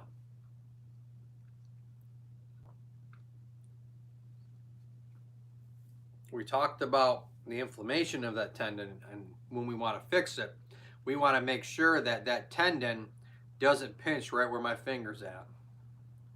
All right, and so that rotator cuff comes across and underneath and attaches on this side of it. And so when you raise your hand over your head, we want to make sure that that tendon stays clear of this bone. And so otherwise you'll get a lot of shifting, and you'll pinch between the roof of this bone here called the acromion and the floor of this head, which is called the humeral head. And that tendon can get pinched when you bring it over your head. It can get pinched when you come across your body at this bone right here, your coracoid bone right there in the front. That bicep that comes across, and that cuff, that supraspinatus, can get pinched in that area too. Crystal says, thank you, Alternative Tongues. Nicole, and I woke up from my nap. Well, I'm glad you woke up from your nap, Nicole. You would have missed out on the live stream. Crystal says, lots of love or lots of laughs. Yes, that was a while ago. Yeah, okay. So, when you raise your arm up and it kind of hurts in this little area, and this little area then goes away, that's what we call a painful Arcsine. And that's your supraspinatus. And maybe even your infraspinatus. You know, your rotator cuff is inflamed. You know, it's fine here, and then you start to, ooh, you know, and you push through it, push past it, and then the pain kind of goes away a little bit. That's the painful arc, and that's telling us there's something going on in that rotator cuff that we need to look at. So that's another sign that something's going on with your rotator cuff, as well as the pain down the side of your arm or in the elbow, or pain to the front. That could be coming from the labrum or the bicep.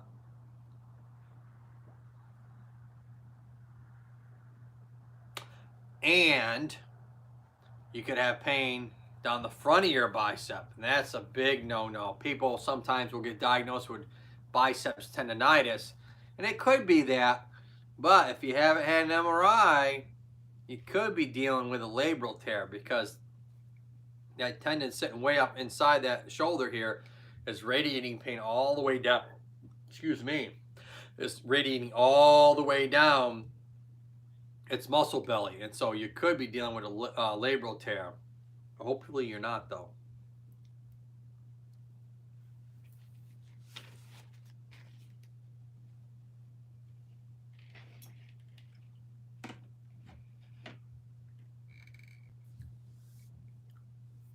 So, that tendinopathy that we talked about. Normally what happens is your shoulder will sit forwards and tilted. And so when that happens, it kind of causes all this tissue on the back side here and your shoulder blade and on the top here to get over elongated and overstretched and irritated. Oh, I got a new one. Tanya's Corner's in the house. Shout out to all. Hello, Tanya's Corner. Thanks for coming by. Welcome, welcome, welcome. Come on in. go ahead and hopefully get connected with us. I'm talking about the shoulder blade right now, as well as the clavicle and the humerus and all the different types of problems with your rotator cuff you can have. Tanya's Corner says, at Crystal Christine, shout out. Oh, we got a new one. Got a new shout out for you, Crystal. Hopefully you can hear me, Crystal. You got one that's coming to you. Come and get connected. Leave a healthy comment and watch enough of the video so that your comment does not get put in the YouTube spam box. Otherwise, we don't see it if it gets put in the spam box until someone comes back in the back end and you look at, oh gosh, there's a bunch in there in that spam box. And reality is they probably didn't watch the video long enough, or they didn't leave an appropriate comment for that video, and YouTube considered that as spam, and so they just kicked it out. Shout out to everybody. Tanya's Corner says, shout out to everybody. If Nicole's here, if BET is here, Alternative Tongues, Crystal, R3, Driver Sensei, DJ, Treeland Truth. We got a lot that was in here. If you're all still in here, come on in and get connected with this girl. Marlene Ham. Hello, everyone. Safe. Stay safe, all. Shout out, everybody. Marlene Ham, come on in. Get connected. We're talking about the shoulder and the rotator cuff. Come on in. Leave a thumbs up, hopefully. People are coming and going, so they might be out watching someone else's video, then coming back. So be mindful of that. Oh, see that? Tanya's Corner is already looking for a connection with Marlene Hams. Look at that. Got it. She already got a connection here. If you stick around, you're going to get more. I'm telling you. I know you will. I do lives on Wednesdays, Thursdays, and Fridays. That's what my channel says. My channel art. So, we were talking about that rotator cuff. And long head of that bicep, if you got a tear, starts that pain down that front. Hopefully it's just tendonitis, but it could be the labrum on the top there. It could be what we call that slap tear again. That slap giving you that pain, that superior labral, anterior, posterior tear, and that top there. Now that tendinopathy I talked about, peritendinitis, tendonitis, and tendinosis. That tendinosis phase, after that 2 weeks where it hasn't healed itself, you can start having that chronic pain. And so you're definitely going to want to come see some of my videos and or see your primary care so you can get hooked up with a physical therapist.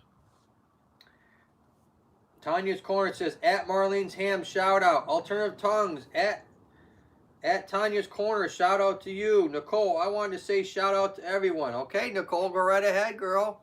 Shout out to everybody here, Nicole.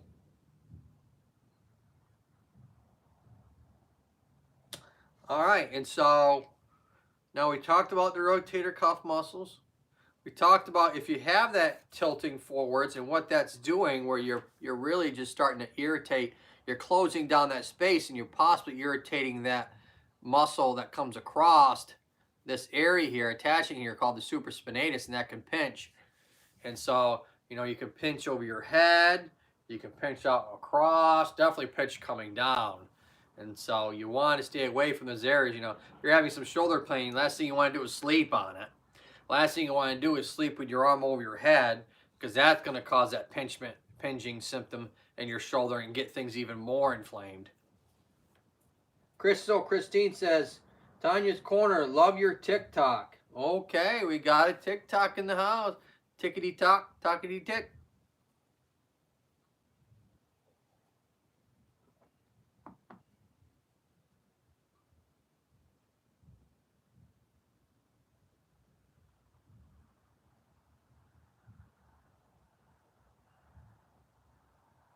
Crystal says, lots of laughs.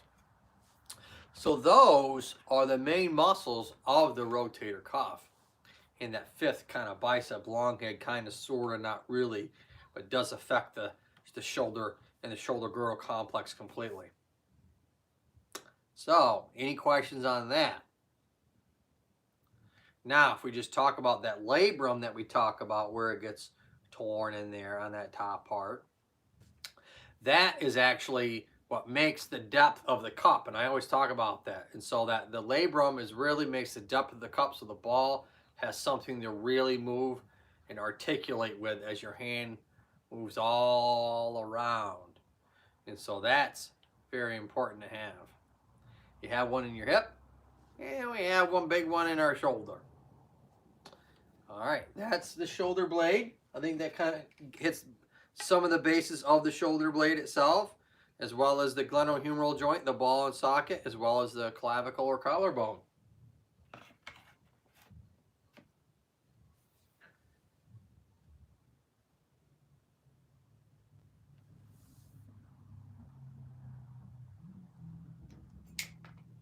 Now we got Big Bertha.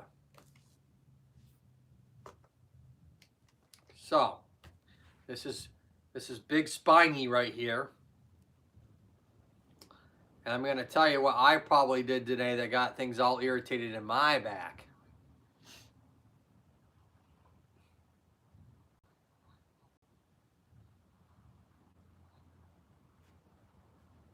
I got 7 in the house watching. Hopefully we can get some more shout outs, get some connections, get some people in here. I got 18 thumbs up right now.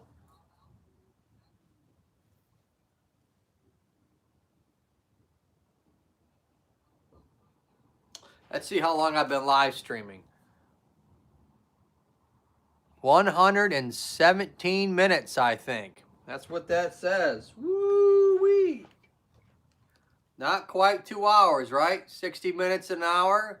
120 minutes is 2 hours. Oh, I got 8 in the house. Got 8 in the house right now.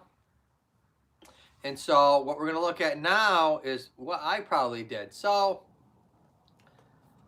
if we look at the back side of the spine here, this green part here, nice color green, is your lumbar or lower back. We're going to call it your lumbar spine because that's technically what it's called. And so the L5, S1. L5 is lumbar 5. S1 is sacrum 1, this little orange bone here. And so the joints off to either side are called the facet joints or zygapophyseal joints or Z joints. And I think I inflamed the one on the right. I was over the desk at work and I just bent just right, and for some reason, the powers that be came all together with one, and I kind of maybe just turned just right, and all of a sudden, all my little muscles, the rotatory muscles on the spine, the multifidus muscle, the recti spinae muscles, they all went, and all of a sudden I had lots of pain in my back, just that deep, sharp, naggy pain in your back. And then I couldn't extend up. And so I knew my joint was irritated and my muscles were guarding. They were holding my spine in place when I couldn't extend back up straight. I was kind of flexed forwards a little bit, and that joint was opened up a little bit because of all the swelling inflammation. That joint, which I'm going to show you, kind of superimposed here. And so if we take one of these spinal joints and we kind of blow it on up, this is what it looks like. So you have the disc, and then you have the bone above and the bone below, which is the vertebral body. That's what this is called, above and below. So this is basically one disc, above and below. And so if we flip myself around here, this little yellow thing on the side represents the spinal cord, and then the nerves off to the ends on either side that come out of the spine are called your peripheral nerves. And so what I'm talking about is that little joint right where my finger's at, that the one bone glides on the other. I think for some reason the muscles around this area all of a sudden locked up when I bent forwards, and everything just kind of inflammation and swelling, and all of a sudden lots of pain in the lower back. And so now, once that starts, it starts to have a cascading effect where it starts affecting all the muscles around that area. One part of the joint gets inflamed, so then the other side starts to have, oh yeah, me too moments where, oh yeah, if you're gonna hurt your side, well, guess what? I'm gonna hurt the same way on the opposite side. So now you got pain on both sides of the joint. And then it starts to radiate pain out to the ends as well as above and below that particular joint and all the muscles around that area. And so you hope you can calm it down with some anti-inflammatories, which is what I did, as well as some Tylenol is what I did. What I've been doing is TENS unit is what I did, as well as icing, which is what I did, as well as lidocaine patches with some heating element to it to reduce the pain around the area, which is what I did. So that's me in my acute phase. Ice, ice, ice, and alternate between that and different types of anti-inflammatories, and stay away from that bent forwards position, which caused the problem in the first place. I got 6 in the house. I think I have 6 in the house anyways. Let's go ahead and refresh here a second. Excuse me, I have 7 in the house. I apologize. And so this is a nice little kind of blown up view of everything. And so I gotta be mindful that I don't cause any peripheral nerve irritation or radiating pain down into my butt cheeks or down into my legs. So this guy, Average Joe, is gonna be careful over the next few days. So that's the other reason why I think I'm gonna be making my video or dropping it a little bit later on Sunday, because I think it's gonna take me a lot longer to do the video than it would normally have done if I didn't throw my back out.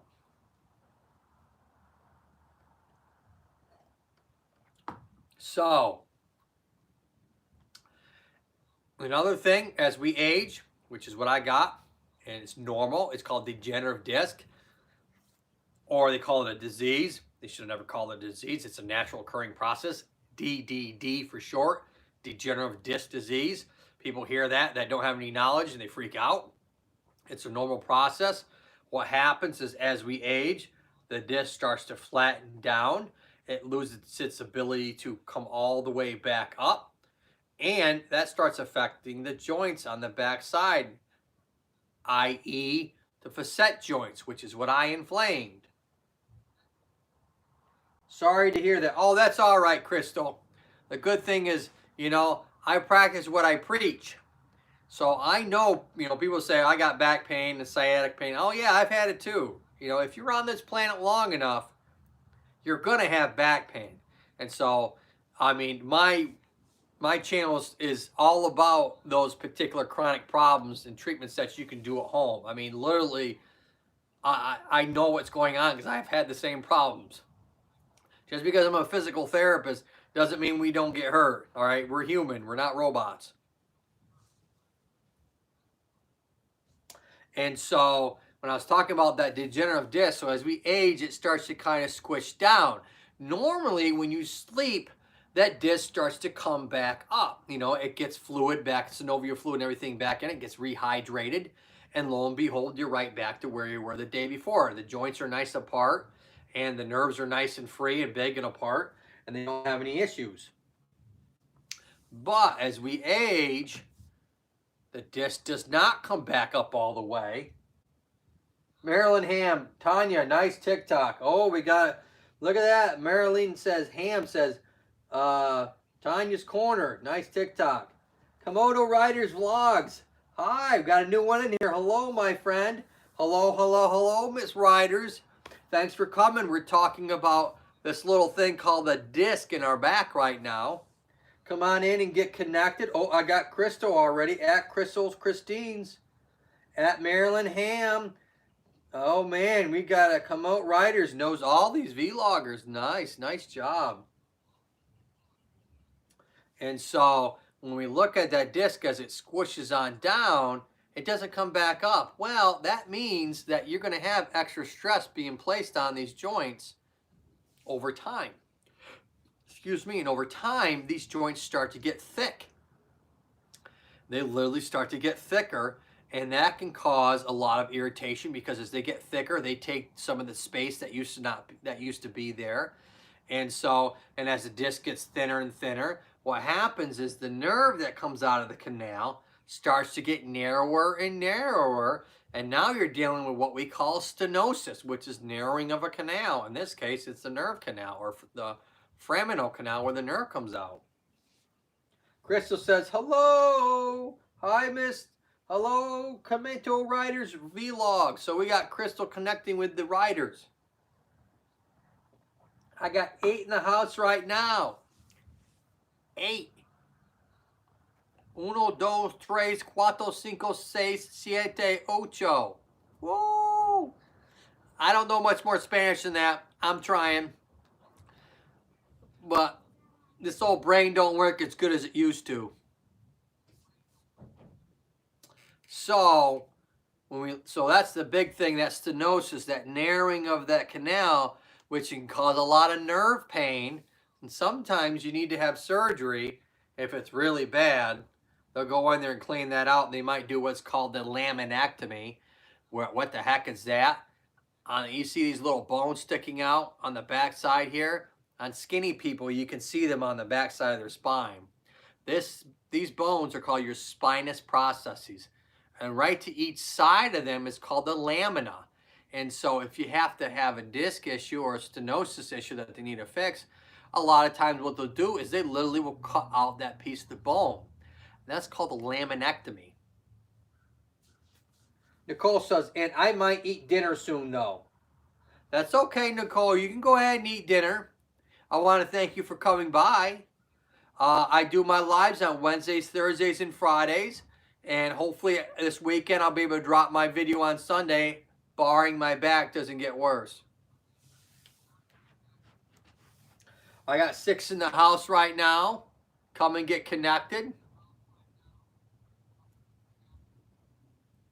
And so we're talking about the spine here for a second, a little bit more. So we've got that disc that gets degenerated over time. And that can affect the joints in the back, make them thick, cause a lot of what we call facet issues. You can have the narrowing of the canal as that disc gets worse and worse and worse. And that's called stenosis. And obviously, in all that craziness, you still have a thing called arthritis, which is wearing of the joints. The nice cartilage that's on the joints, when they glide on one another, like this is doing on the back side, they have to glide on one another. And as you get older and arthritis sets in, because of everything not brand new anymore, that can also give you some issues. Like the barometric pressure changing all the time. That affects synovial fluid and pressure in your joint, and you can have some achy pain because of that. That might be another one of my problems because our weather around here in the beautiful state of North Carolina has been kind of wacky lately. And we're getting now more kind of like March weather than we are, or March, April, than we are actual May weather.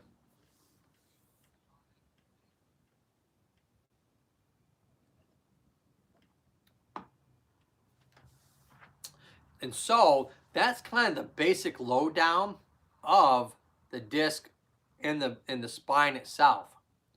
Anybody have any questions? Share me out, some thumbs up. I have 18 thumbs up so far. I'm going to go ahead and reset this and see who's actually in the house, because sometimes this thing doesn't reset. Yeah, I got 6 in the house.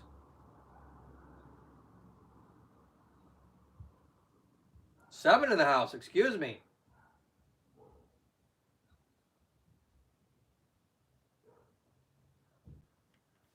And all the muscles that attach along either side of your spine here, as well as above, can all get inflamed when you irritate your spine like I did today.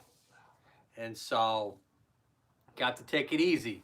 You have to go through that nice 72-hour inflammatory window. So that's 3 days. So you want to let that inflammatory process nicely work out like it's supposed to, keeping things calmed down, whether it's your back like mine, or your shoulder that we talked about, or the knee that we talked about earlier, and all the tendons and inflammation that you can have with the knee joint.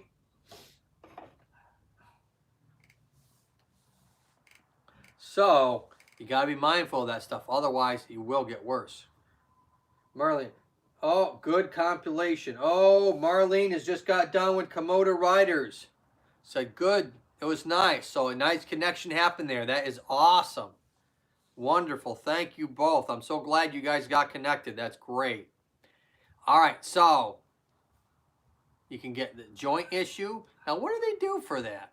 You know, if you don't have surgery, oh, that's right, you can get physical therapy for that. And so I have 3 main different types of treatments in my playlist underneath the back playlist. One's about stenosis that I talked about, different treatment approach for that you can do at home. One's a disc issue where a disc is actually bulged out, you know, and I can kind of show you on this model. So I'm going to push on that thing and let's see if I can get it to come out there. Oh, it's going to come out on this side. So boom, see if that disc, watch this. Boom, see that thing pop out? And so that thing can pop out and hit that nerve, and that can cause pain. So I have I have a video on disc issues, as well as I have a video on muscle imbalances of your hips and your lower back that could be causing your issues. So that's 3 nice little videos that I have underneath my back playlist that you guys can look at, or you can have maybe a family member look at or something like that if for some reason you're having some symptoms in your back or your hips or legs. No, I don't care. Joe, do you mind if I will promote my video premiere? No, I don't care. Go ahead.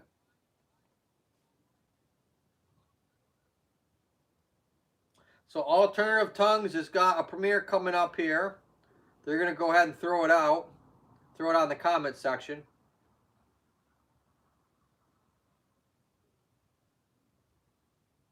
Maybe.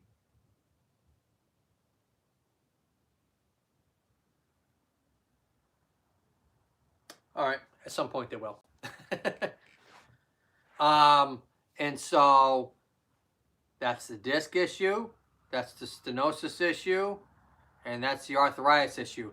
Now, there's another treatment. You can go and see what we call a physiatrist or an anesthesiologist. A lot of them, they will go ahead and do injections, which is a combination of steroid, and they'll use lidocaine, certain kinds of steroids. Sometimes they'll use Depakote, dexamethasone, prednisone. There's a couple of different types of steroid medications that they can use to try and calm down the inflammation right at the joint site.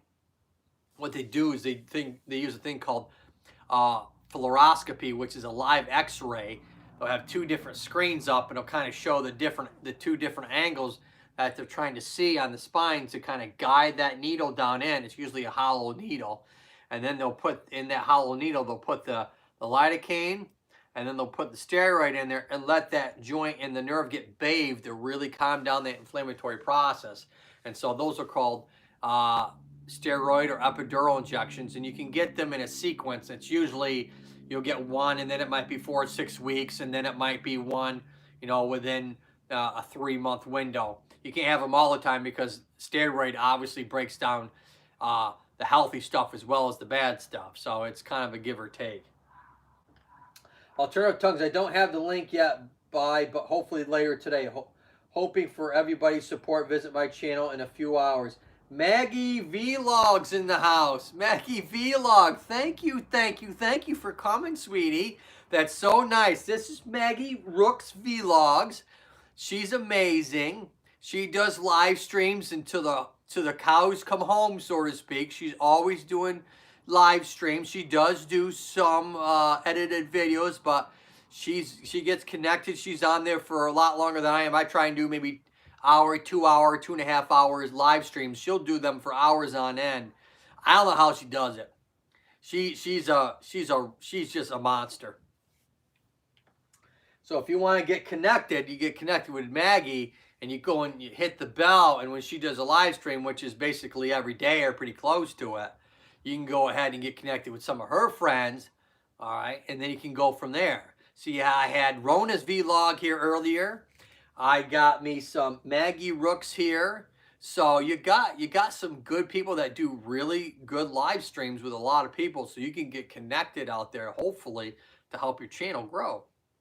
And hopefully get some good viewership, and maybe actually get some really people that want to come and see your content. Nicole says, hello, Maggie. Alternative Tongue says, shout out to Maggie. Oh, Maggie, you're going to get a lot of people tonight, girl. Marlene, shout out everyone. Marlene Ham says, shout out. All right, Maggie, you're going to have some work you got to do, because I think you're going to get most of my people here tonight, which they're not like yours. I know you get like 20, 25, 30 people in your live streams because you're a rock star. I just get a few. You know, I'm just tiny. You know, I'm just a little guy out here and just trying to, you know, take up the crumbs. You know, I'm just trying to get crumbs here, people. Oh, Maggie says, Tongues, hello. So we got a connection between Maggie and Tongues. Maggie says, thanks, Average. You're one in a million, Maggie. Thank you so much for coming by, and hopefully we can get connected with some people that will stick and stay, as some people say. Who says that a lot? I know there's a guy on G Kicks. I can't remember who says stick and stay. I don't think it's Cubs Den. I don't think she says it. She might say it. I can't remember. It might be Blue Jeans on and I'm not sure if that's her husband, who that is, but Blue Jeans with Cubs Den. I think they say stick and stay with G Kicks. G Kicks does a lot of live streams too. Komodo Riders Vlog says at Maggie.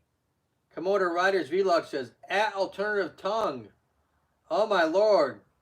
Riders is going crazy. At Nicole, it's pandemonium here. They are going crazy for Maggie.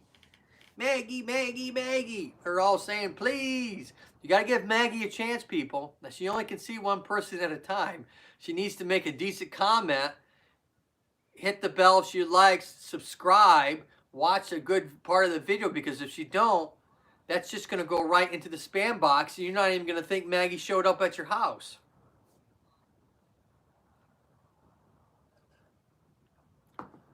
Got 7 in the house.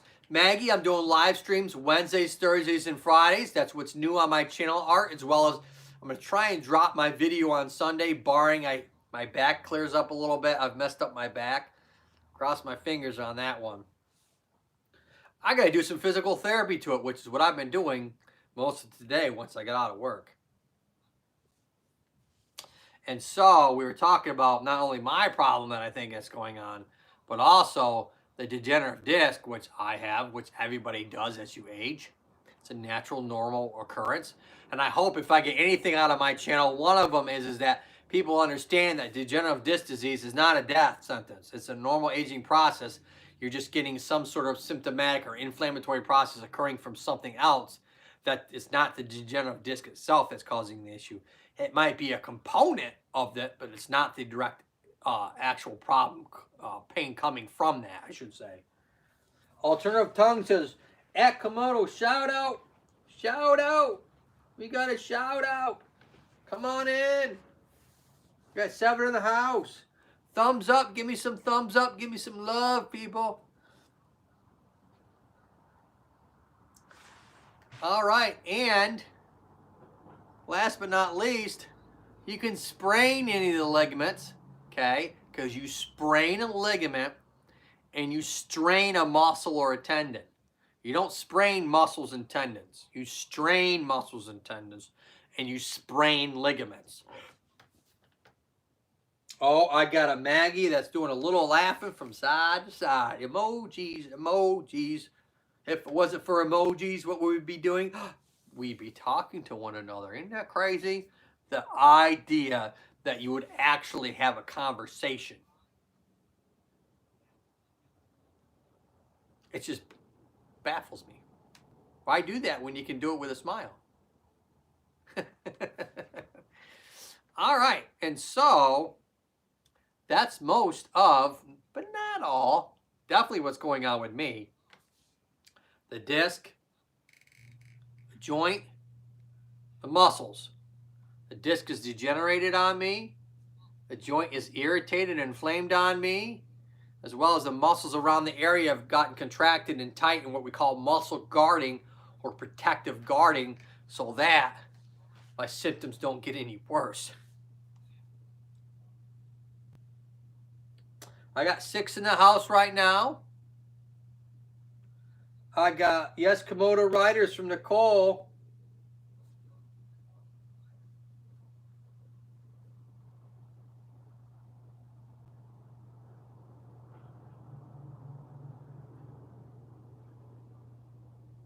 Maggie says, I'm still here. Oh, that's so nice of you, Maggie. Thank you so much.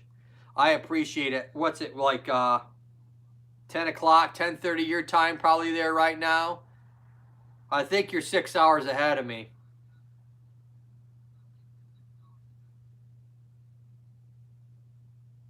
You're welcome, Average. Well, thank you, sweetie. You're so nice.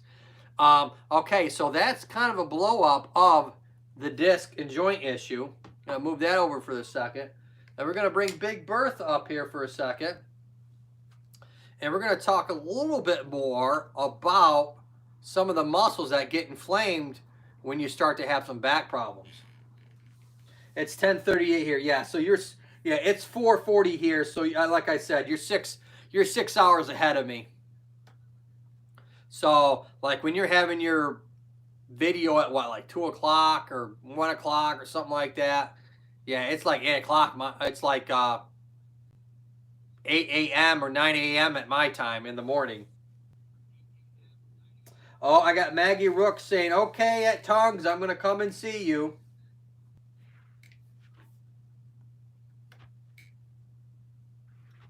All right, and so when we look at what's going on here, we got the joints that connect to one another, and these joints are called your facet joints, and they allow your joints to work all together as one giant spine.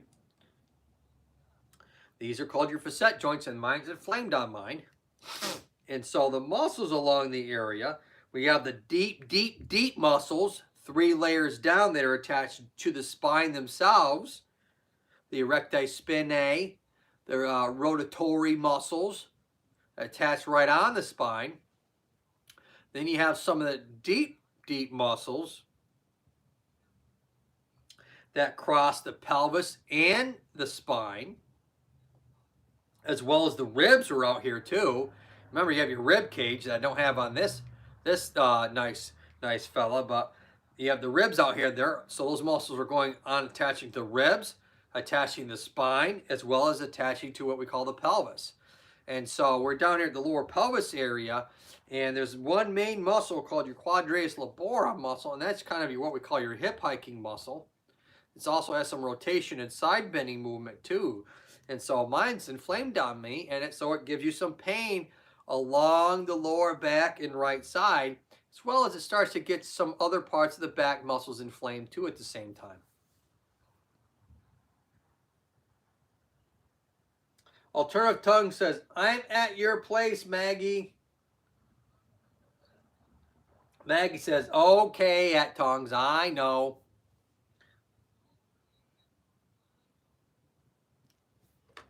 And so that main muscle also has a counterpart to it. It has to do with the muscles in the front called the iliopsoas, which kind of flex forwards like that. All right, and bends the knee up like that, depending on what position you're in. And so they kind of work tandem with one another. When one gets irritated, it ends up starting to irritate the other one. So you can start to get some inside groin radiating pain down in there, coming from the muscles or coming from that joint. Maggie, am yet to see at Tongues. Okay, at Tongues.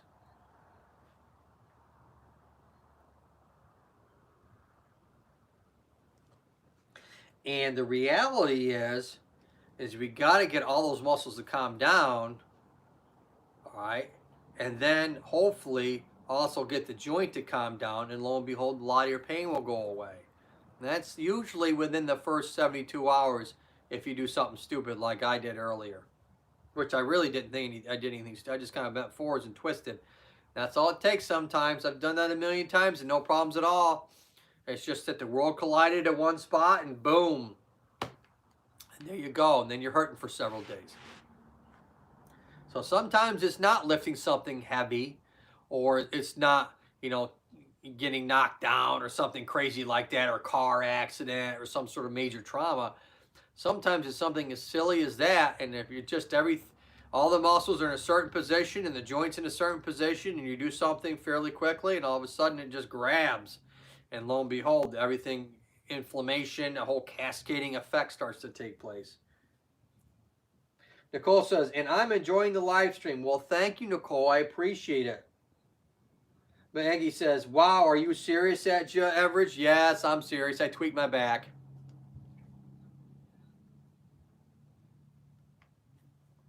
Don't worry, I'll be fine. I'm an old man. Things happen when you get older.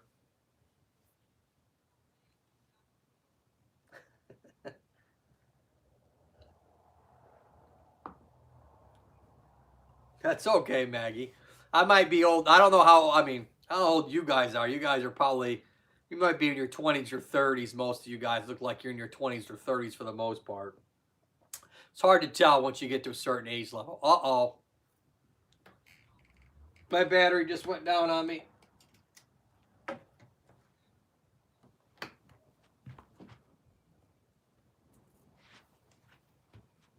me go ahead and plug her in.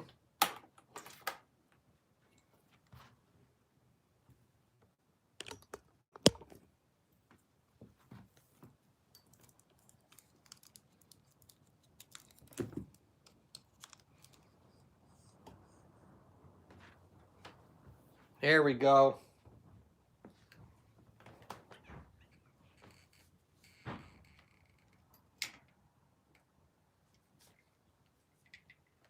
You left you with a love note. I assume they're talking about Alternative Tongues, talk about Maggie, probably. Yeah, Maggie. So Alternative Tongues just left you a love note, Maggie. So Maggie will probably get back to you. She's really good about that kind of stuff.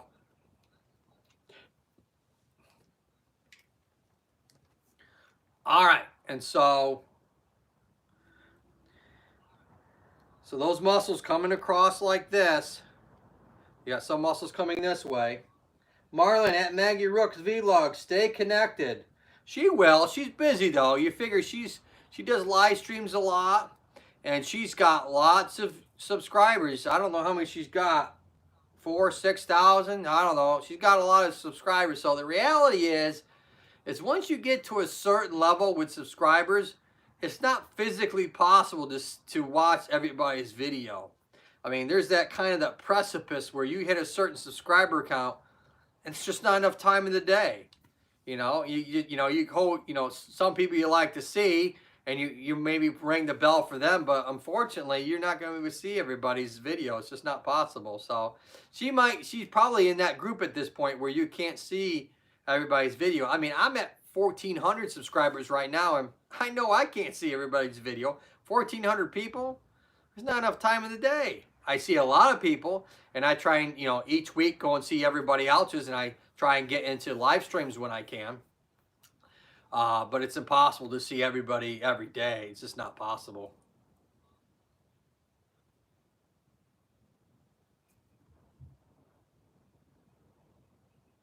Maggie says, okay, Tongues, I'm going to you now.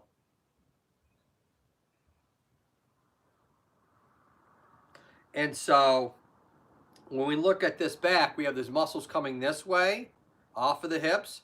We have muscles coming this way, off of the hips. All right. And you have muscles coming this way. So you got all these muscles coming from different directions layered on one another. All right. As well as you have this thing called the myofascial system that lines the entire body. And if that thing gets inflamed, oh man, you start getting pain all over the place. Marlene Hammer says, thanks, host. Thumbs up. Thank you so much. And I think I'm just about done with this live stream for right now.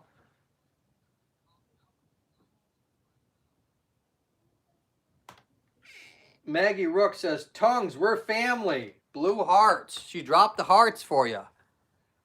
So yeah, I'm getting pretty close to the end of my stream here, folks. I want to thank you all for coming today. And like I said, I'm doing my live streams on Wednesdays, Thursdays, and Fridays. And I'm going to try and drop my edited video on Sunday, probably afternoon, if I'm crossing my fingers. Marlene, going to you. Maggie Rook says, I'm going to go to you next. And so I want you guys to keep smiling, all right? Keep looking up, and hopefully stay connected, and hopefully come back to see me next Wednesday for my live stream, and then Thursday, Friday, as well as hopefully see my next edited video. Hopefully that'll get out sometime on Sunday. All right, well, thank you all for coming, and I will see you all next time.